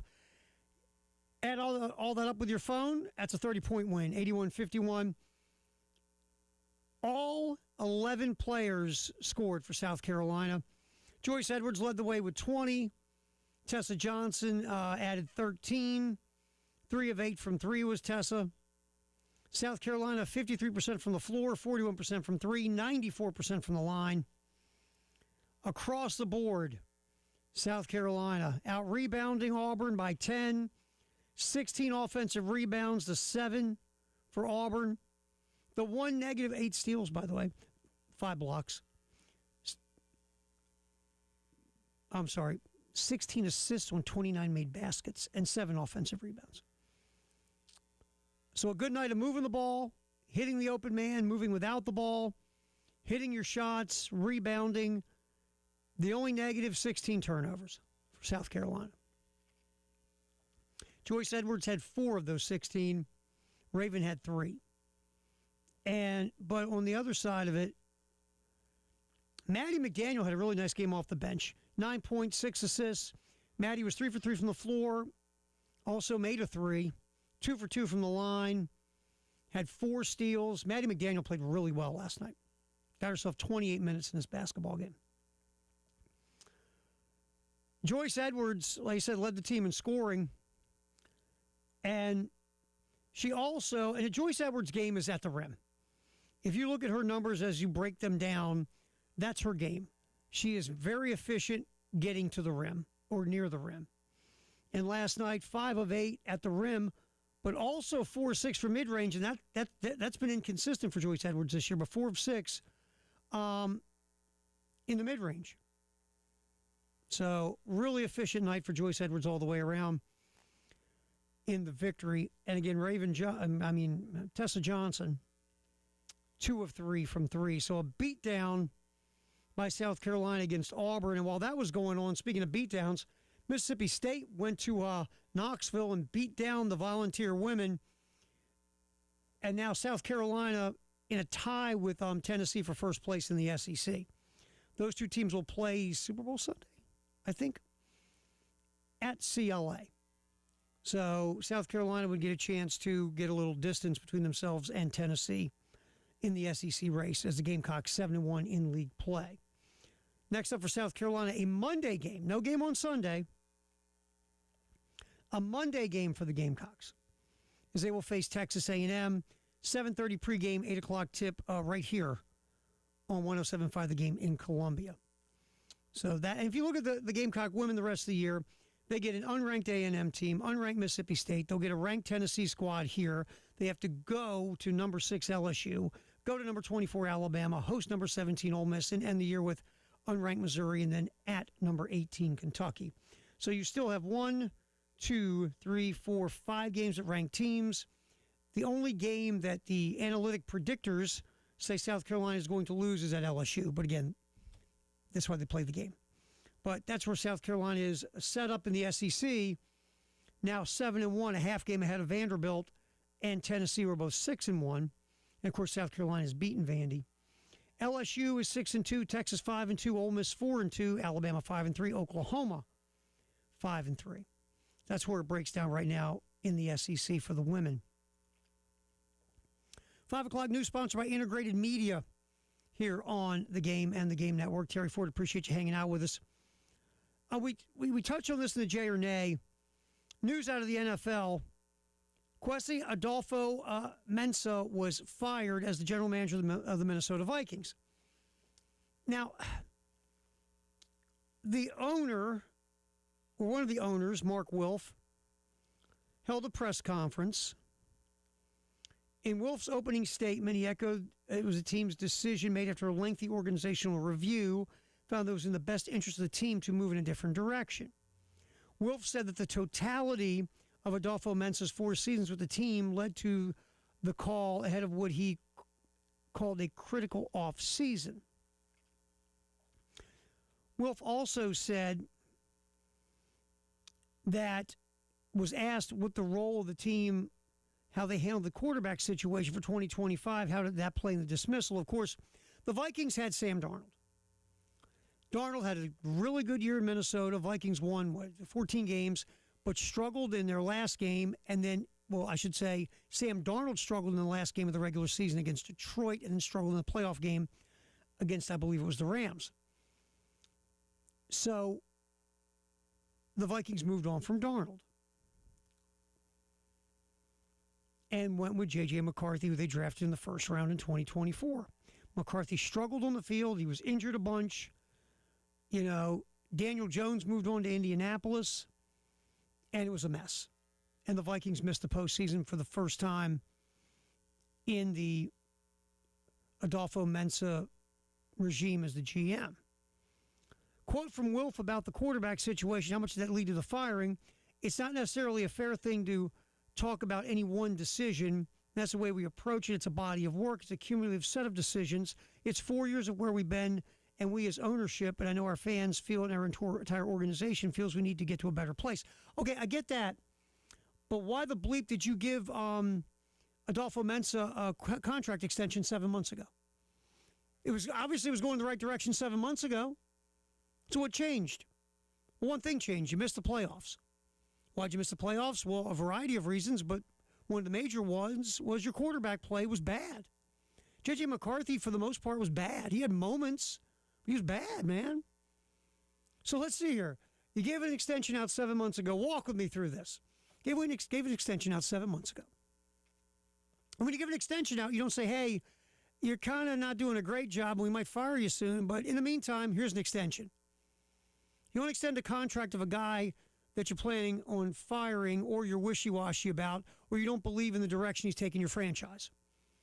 That's my biggest beef with this. If you want to look at Adolfo-Mensah's draft record, not very good. The Vikings are 31st in the league in draft pick games played since Adolfo-Mensah took over the Vikings. So basically his draft picks haven't been getting on the field.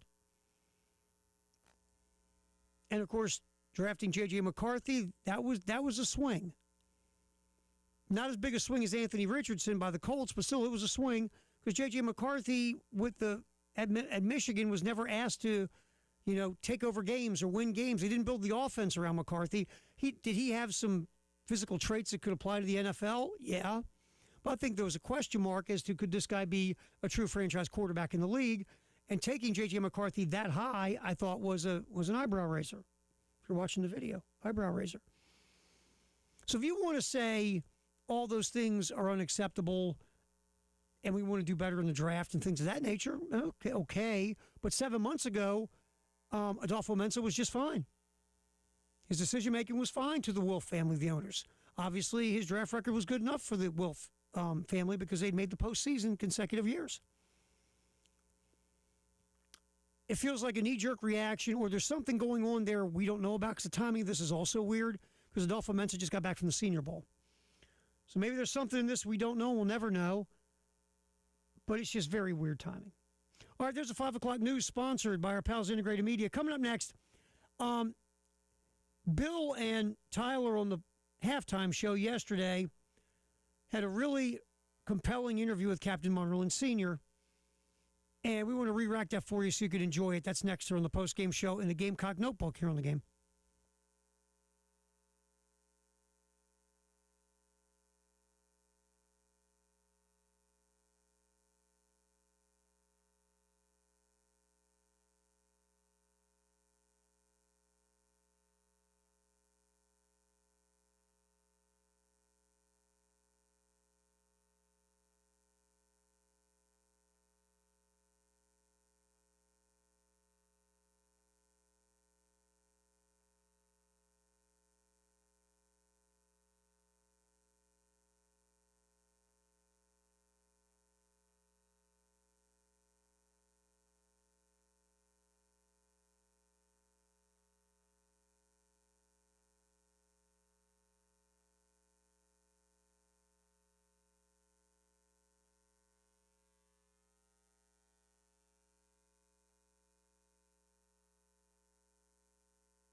All right, Gamecock Notebook, special presentation of the Gamecock Notebook.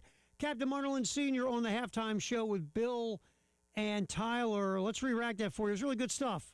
And here is that interview from, that conversation, I should say, from yesterday, right now on the Gamecock Notebook.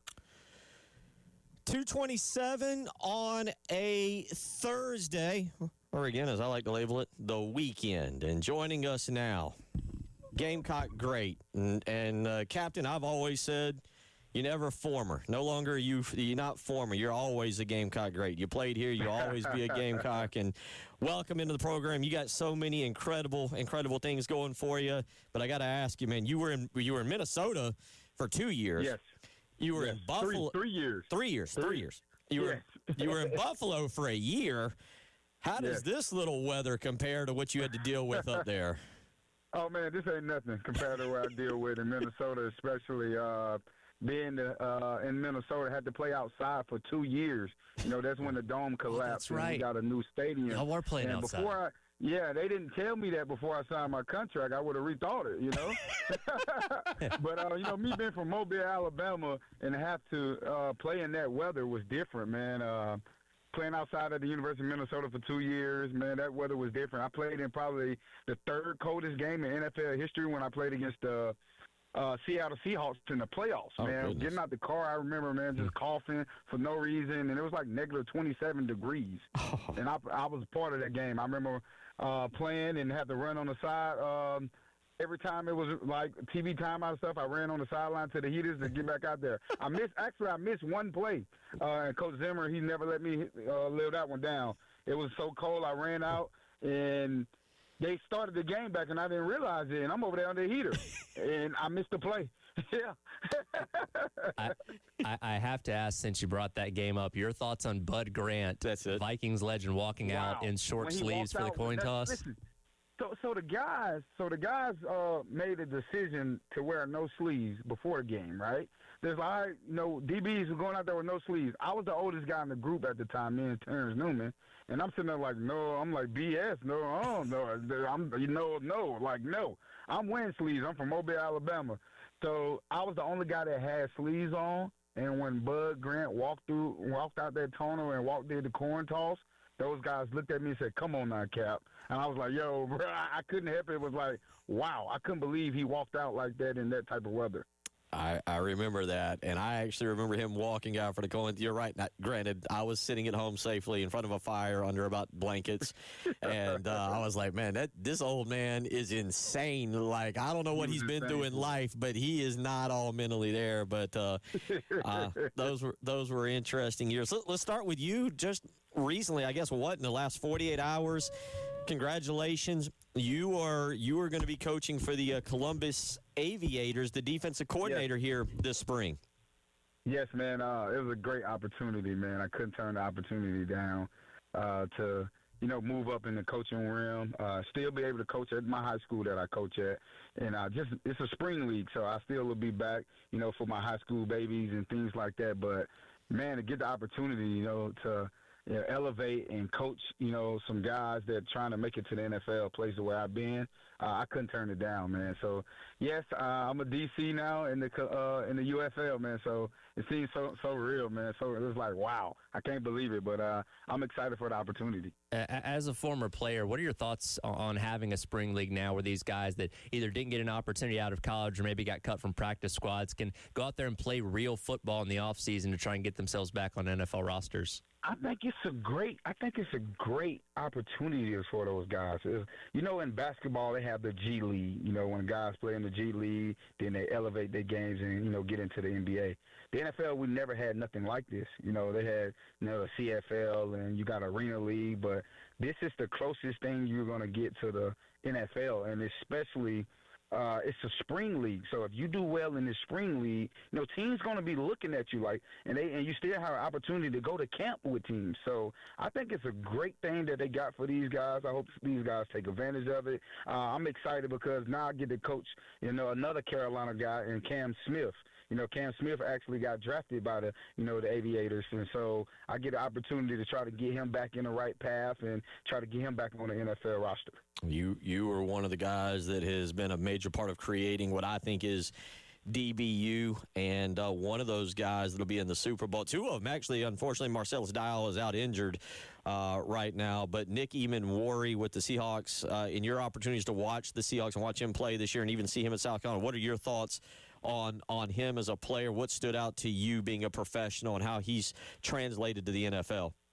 Man, his speed of the game. Everybody talk about how the speed of the game has changed, when you go from college to the NFL. But I think his ability to change direction and to make tackles has been great.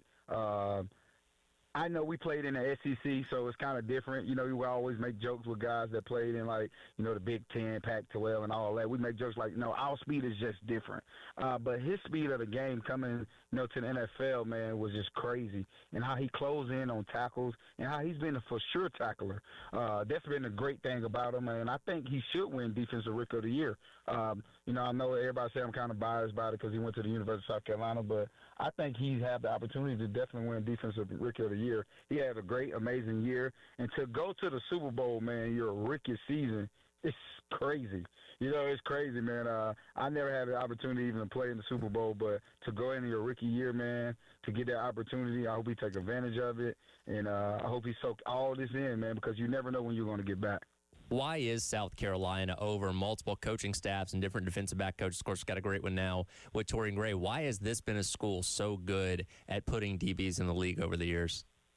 Oh, man, I think it started with, guys like, Sheldon Brown and the old school guys that really, stepped up and had those guys believing, man. And you have the Dante Robinson and, I got to pay homage to all my guys, the Jonathan Joseph, the Cole Simpson, who made the way for us to step in and play the game that we love at the University of South Carolina, man. Those guys paid the way, and they started to get drafted. A couple guys went first round, second round, and they had longevity in the league. So when guys look at that, when you look at who's been in the NFL and where teams put the most DBs in, and we're in that conversation. We definitely in that conversation. Then you got myself, and then you got Stephon Gilmore, the DJ Swagner, and the Darren Stewarts, and the guys are like that. We're in that conversation, man, of one of the, better schools that put defensive back out. And, I also got to say the Andre Goodmans and things like that, bro. So I think when you look at it, the full overall makeup when it comes to the defensive back, you got to say South Carolina is definitely in the top 3 or top 5, of putting DBs in the NFL. And that's what guys go to college for. They go to college to get a degree and try to make it to the NFL, have aspirations to make it to the NFL. And I think by going to a school that have the makeup of putting DBs in the NFL, that plays a lot of in it.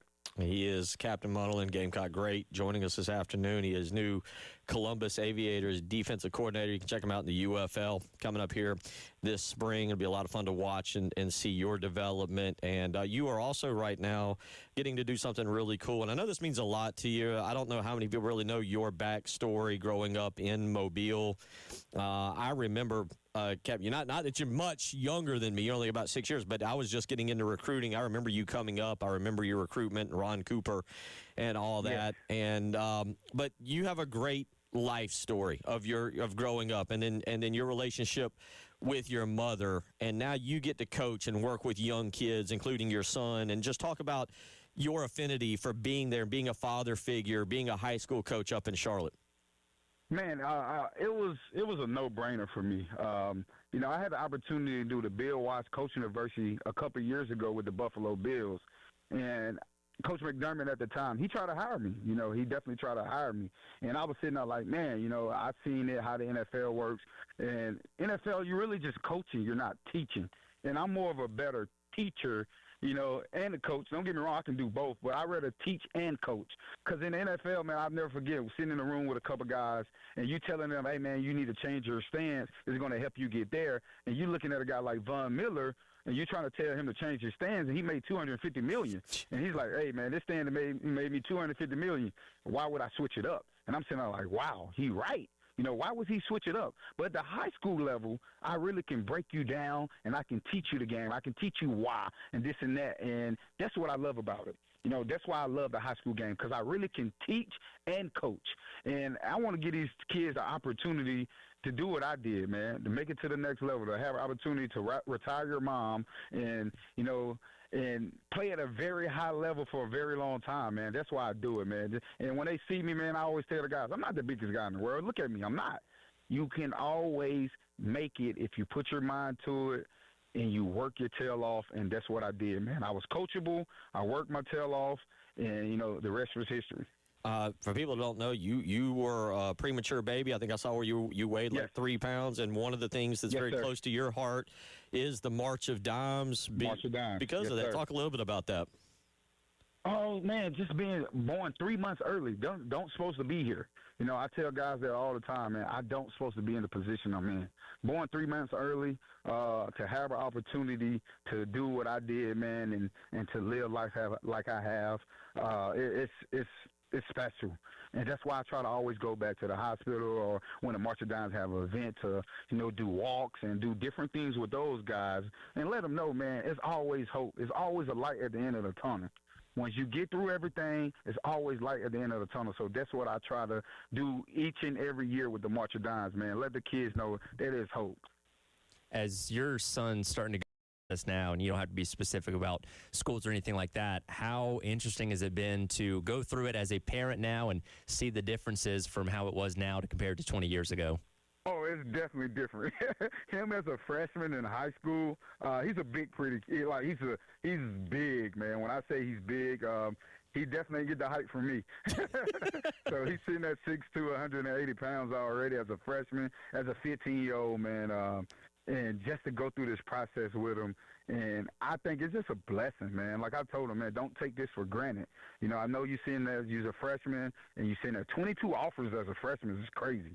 And I'm like, yo, and times has changed. You know, they couldn't even talk to us when I was a freshman. And that's what I said. He's like, what, Dad? I was like, they couldn't say nothing to me when I was a freshman. Those guys couldn't even talk to us. But now, you know, times has changed. You got this NIL stuff, and you got a whole, like, the demographic of college football has changed.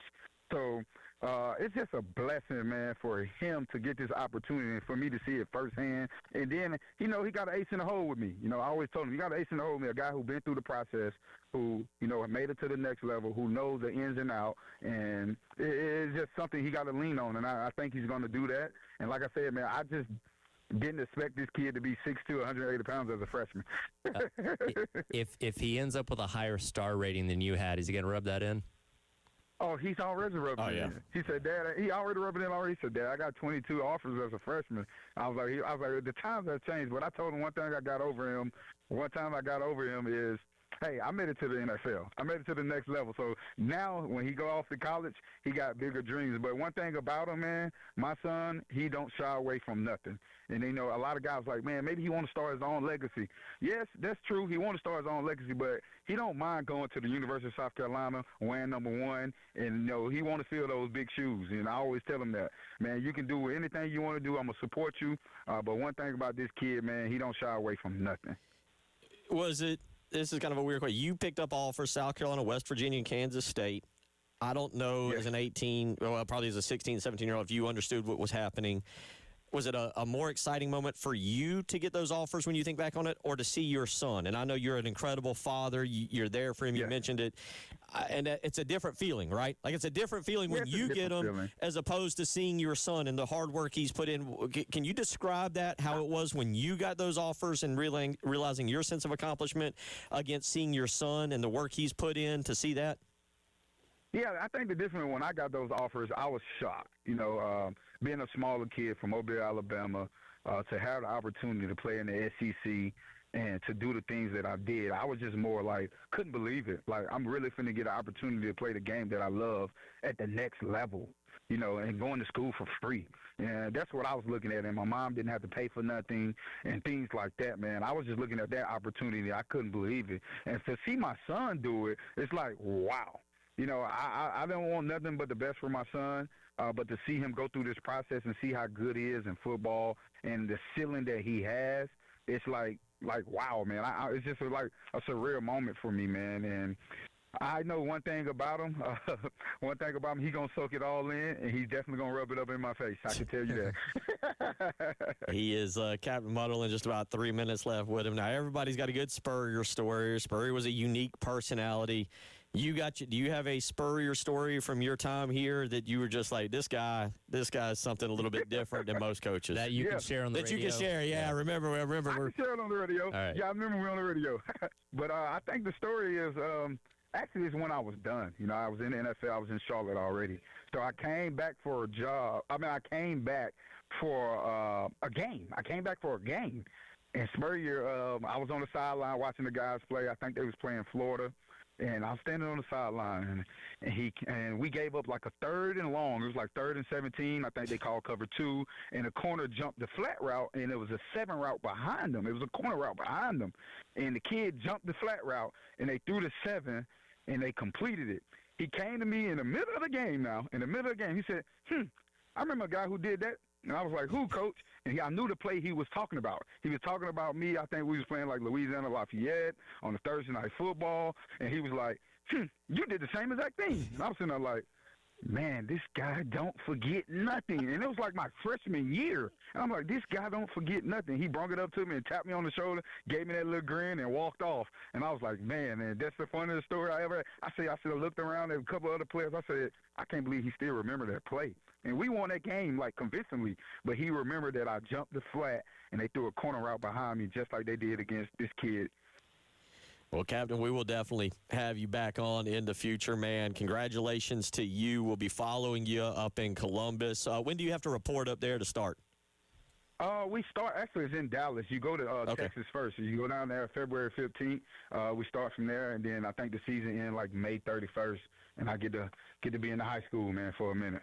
All right, there is Captain Munderling hanging out with Bill and Tyler on the halftime show. A special edition of the Gamecock Notebook. We'll come back, drive around the SEC next on the game.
All right, checking the traffic.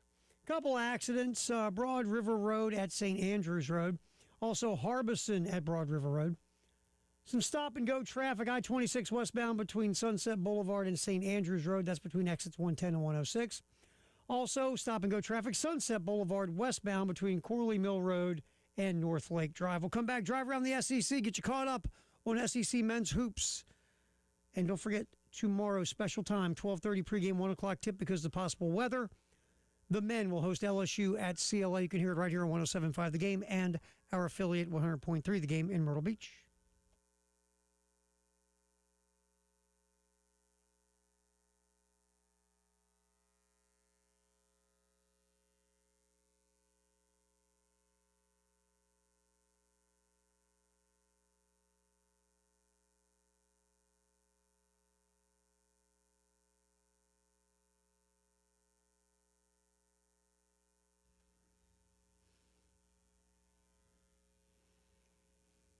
All right, time to take a little drive around the SEC on the post-game show. SEC hoops this weekend.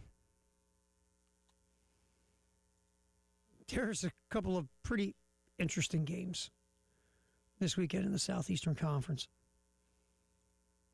Obviously, like we said, South Carolina's in action, 12:30 pregame, 1 o'clock tip tomorrow because of the weather.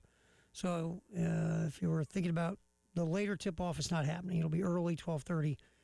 Our coverage gets started here on the game in Columbia and Myrtle Beach. All right, in the SEC right now, Texas A&M has a half-game lead over Arkansas and Florida. Aggies are 6-1. Razorbacks and Gators are 6-2. Vanderbilt and Auburn and Kentucky are 5-3. Then Tennessee, Alabama, 4-3. Georgia, Missouri, 4-4. Ole Miss 3-4. Mississippi State 3-5. Texas 3-5. Gamecocks are sitting at 2-6, and LSU and Oklahoma at 1-7. All right, so the schedule. This is going to be fun, just because it'll be so fast. Texas A&M, 27th in the country in tempo. Buckyball goes to Athens to face the Georgia Bulldogs. Georgia says, "Oh, you're 27th? Hold my beer." The Bulldogs are second in the country in tempo. So you have fast and faster. Game is going to be a lot of fun to watch. It's on the SEC Network, 1 o'clock. But you'll be busy watching Carolina and LSU. But maybe DVR or go back on demand and watch A&M and Georgia. This should be a fun game. 2 o'clock ESPN2, Texas travels to Norman to face Oklahoma. Two teams under 500 in the league. Texas has lost 3 of 4. Really good offense, really bad defense. Oklahoma better offensively than defensively. Sooners are scuffling at 1-7. But Texas is beatable. See if Porter Moser can get a much-needed win at Oklahoma. That's 2 o'clock ESPN2 Saturday. Mississippi State travels to Missouri. Mississippi State, they did get a much-needed W to go to 3-5. Missouri's been kind of They're around average-ish in everything. Mississippi State's offense has been abysmal. You figure Missouri at home should win, but we'll see. That game, 3:30 on the SEC Network. 6 o'clock SEC Network, Ole Miss, who has been very underwhelming on both ends of the court. They'll travel to Vandy. Commodores are coming off that whooping that they broke out on Kentucky in Nashville. See if Vanderbilt can double down and get another one against a team that is not as good as they had hoped to be in Ole Miss.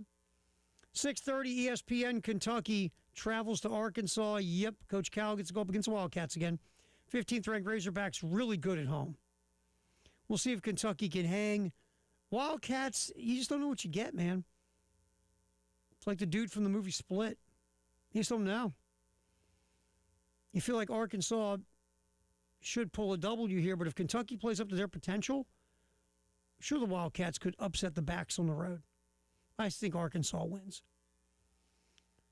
8:30 ESPN. Auburn will travel to Knoxville to take on Tennessee. Volunteers seem to be getting it together. Auburn's won like 4 in a row. Stephen Pearl, and I've said this before, I'm not trying to be mean. The only reason Stephen Pearl has this job is because his last name's Pearl. But Auburn's finally getting it going under their new head coach, to his credit. And the Tigers, like I said, winners of 4 straight at Thomas Bowling against Tennessee. That is, again, Saturday night. Sunday, 1 game. ABC, 1 o'clock. Number 23, Alabama travels to number 19, Florida. Again, Florida, half game behind Texas A&M in the SEC race. Alabama, really good on offense, but again, every now and then Nate Oates has one of these teams that just, they're allergic to guarding people. It's like, I'm not getting close to him. God knows what he has. Sorry, Coach. While Florida seems to be getting their swerve on. And, of course, Alabama playing Charles Bediako, who is a big controversy if you haven't heard the story. Bediako played at Alabama 3 years ago, left to go play pro ball, has not played a game in the NBA, but had a 2-way contract with the G League. Bediako walked away from that to go back to Bama. So that is a story for this basketball game. Bediako has been helpful to the Tide down low. I believe they are 1-1 since he came back. I think. Now, again, it's been a huge controversy, obviously. Todd Golden, the head coach at Florida, had this to say about taking on Bediako in Alabama. People that aren't necessarily happy about it and don't necessarily agree with it, but with all this intervention from judges, there's only so much the league can do. There's only so much other member schools in the league can do, and we just need some people to stand up and start taking a stand. And this guy had a great opportunity. He was at Alabama for 2 years. He played there. He was there during the NIL era. He was aware of what he was giving up by declaring to go to the draft. He stayed in past the date. That has always been, if you stay in and you sign a contract, you're done. So I think this is a slippery slope. You're going to play them a week from Sunday. Is it a distraction? We're going to beat him anyways. Like that? If he plays, we'll beat him anyways. How about that guy? Todd Golden. We'll beat them no matter what. Doesn't matter. Again, Alabama, Florida. That's Sunday, 1 o'clock, ABC. The women, there's a game on Friday in the SEC. Vanderbilt got their first loss of the year here at CLA. That whooping. No, I'm sorry. Wrong one. I apologize. My bad. Ole Miss, earlier today, Ole Miss beat Vanderbilt 83-75 in Oxford. Vanderbilt's second loss in a row. They fall to 6-2 in SEC play. Ole Miss now 6-2. Full slate on Sunday. Friday game because of the weather. Absolutely. Number 15, Tennessee goes outside the SEC to take on number 1, UConn. Should be a very interesting game. It's on Fox, noon tip on Sunday. Also ranked versus ranked number 24, Alabama in Baton Rouge against number 6, LSU. Number 10, Oklahoma travels to number 4, Texas. 3 o'clock ABC. So, all right, I'm a little confused. I'm looking at, Vanderbilt and Florida will be Sunday. Also, so Vanderbilt played Sunday and Vanderbilt played today. Okay. All right, there's your drive around the SEC. Couple of stories we haven't gotten to that just popped we want to yap about in the NFL, and we'll do a little Jay versus the Internet. That is next here on the post-game show. Terry Ford, appreciate you hanging around here on the game.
All right, finishing up the post-game show for the week. Appreciate you hanging out with us.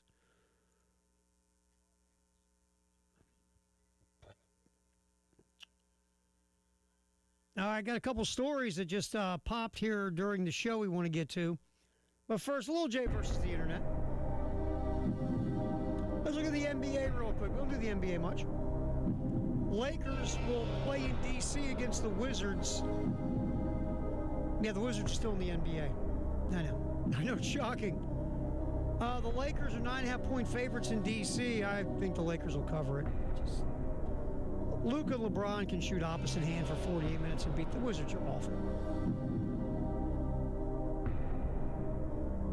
Also in the NBA, the Pistons, best record in the East, travel west to take on the Golden State Warriors. Golden State 2.5-point favorites at home. Pistons have been a good road team, though. 15-7. I think the Pistons win the game outright. A team that's getting it cooking, Toronto Raptors. Scotty Barnes, of course, Colin Murray-Boyle's now in the starting lineup in Toronto. Traveling to Orlando to face the Magic. Raptors a good road team. Orlando is over 500 at home, but only 13-8. Orlando 2.5-point favorites. I think the Raptors will win in Orlando. So I'll take those points. And finally, Cleveland Cavaliers, 29-20, 3 games over 500 on the road, will take on a surprisingly good Phoenix Suns team who are 16-6 at home. Cleveland is 2.5-point favorites. I'll take the Suns at home. Yeah, why not? What the heck? It's not my money. It's Jay's. All right, there's a little Jay versus the internet. All right, there's a couple of stories that just popped. The Seattle Seahawks will go up for sale right after the Super Bowl.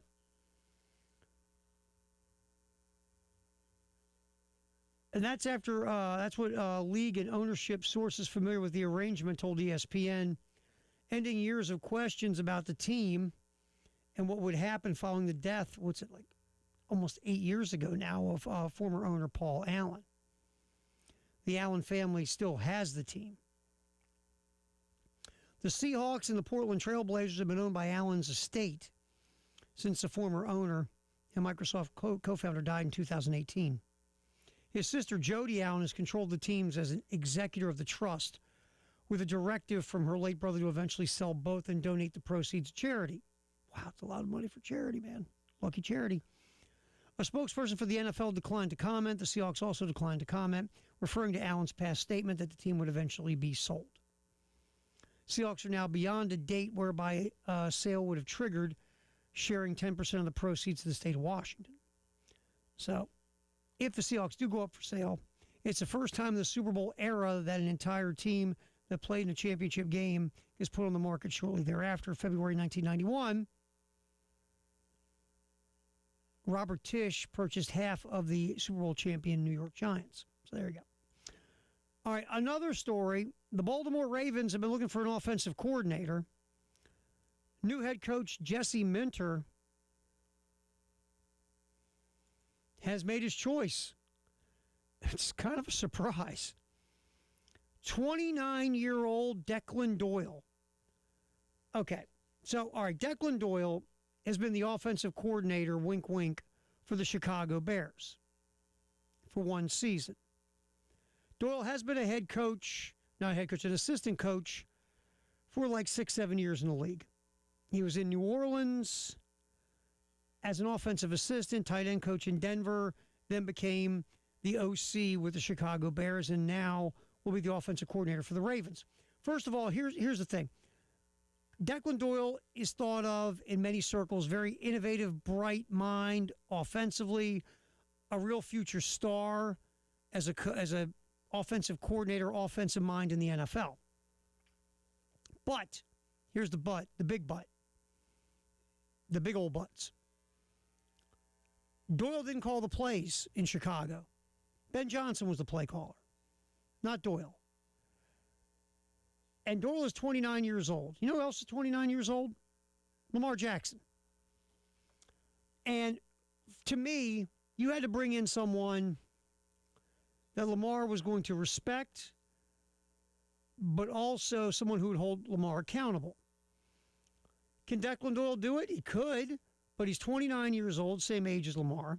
He's been a play caller as much as Lamar's probably called more plays than Declan Doyle. As bright an offensive mind as Declan Doyle is, maybe he will dazzle Lamar and the offensive crew with his offensive wizardry, and that's how he'll gain their quick respect and how he goes about his work ethic. But he's never called plays. And Jesse Minter's a defensive guy. And play calling is the most underrated part of being an offensive coordinator. It's kind of important last time I checked. And it's a skill, man. And a lot of it's instinctive. And Declan Doyle's never done it. That's a huge question mark hire. If it works out, because this guy is so highly thought of, genius hire by Jesse Minter, but it doesn't work out, this could be trouble. We'll see. I'm a Ravens fan. I hope it does work out. One other note, Amari Bailey, who has played 10 games in the NBA, is seeking college eligibility. Former UCLA standout Amari Bailey, attempting to become the first basketball player to return to college after playing in NBA games. Bailey's hired an agent and a lawyer to prepare to fight the NCAA for eligibility. He wants to get back to a college team. He said he started to explore his return to college in 2025. So we'll see what happens. Here we go. Just when you think it stopped, it's not stopping. We don't have time to talk about it. I just want to get that story out to you. 12:30 tomorrow, our coverage starts. Men's basketball against LSU because of the weather. So you can hear that right here on the game in Columbia and Myrtle Beach. Enjoy your weekend. Stay warm. Stay safe. We'll talk to you Monday.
All righty, let's check the traffic.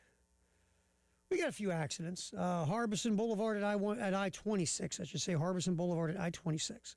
Also Harbison Boulevard at Broad River Road and Broad River Road at St. Andrews.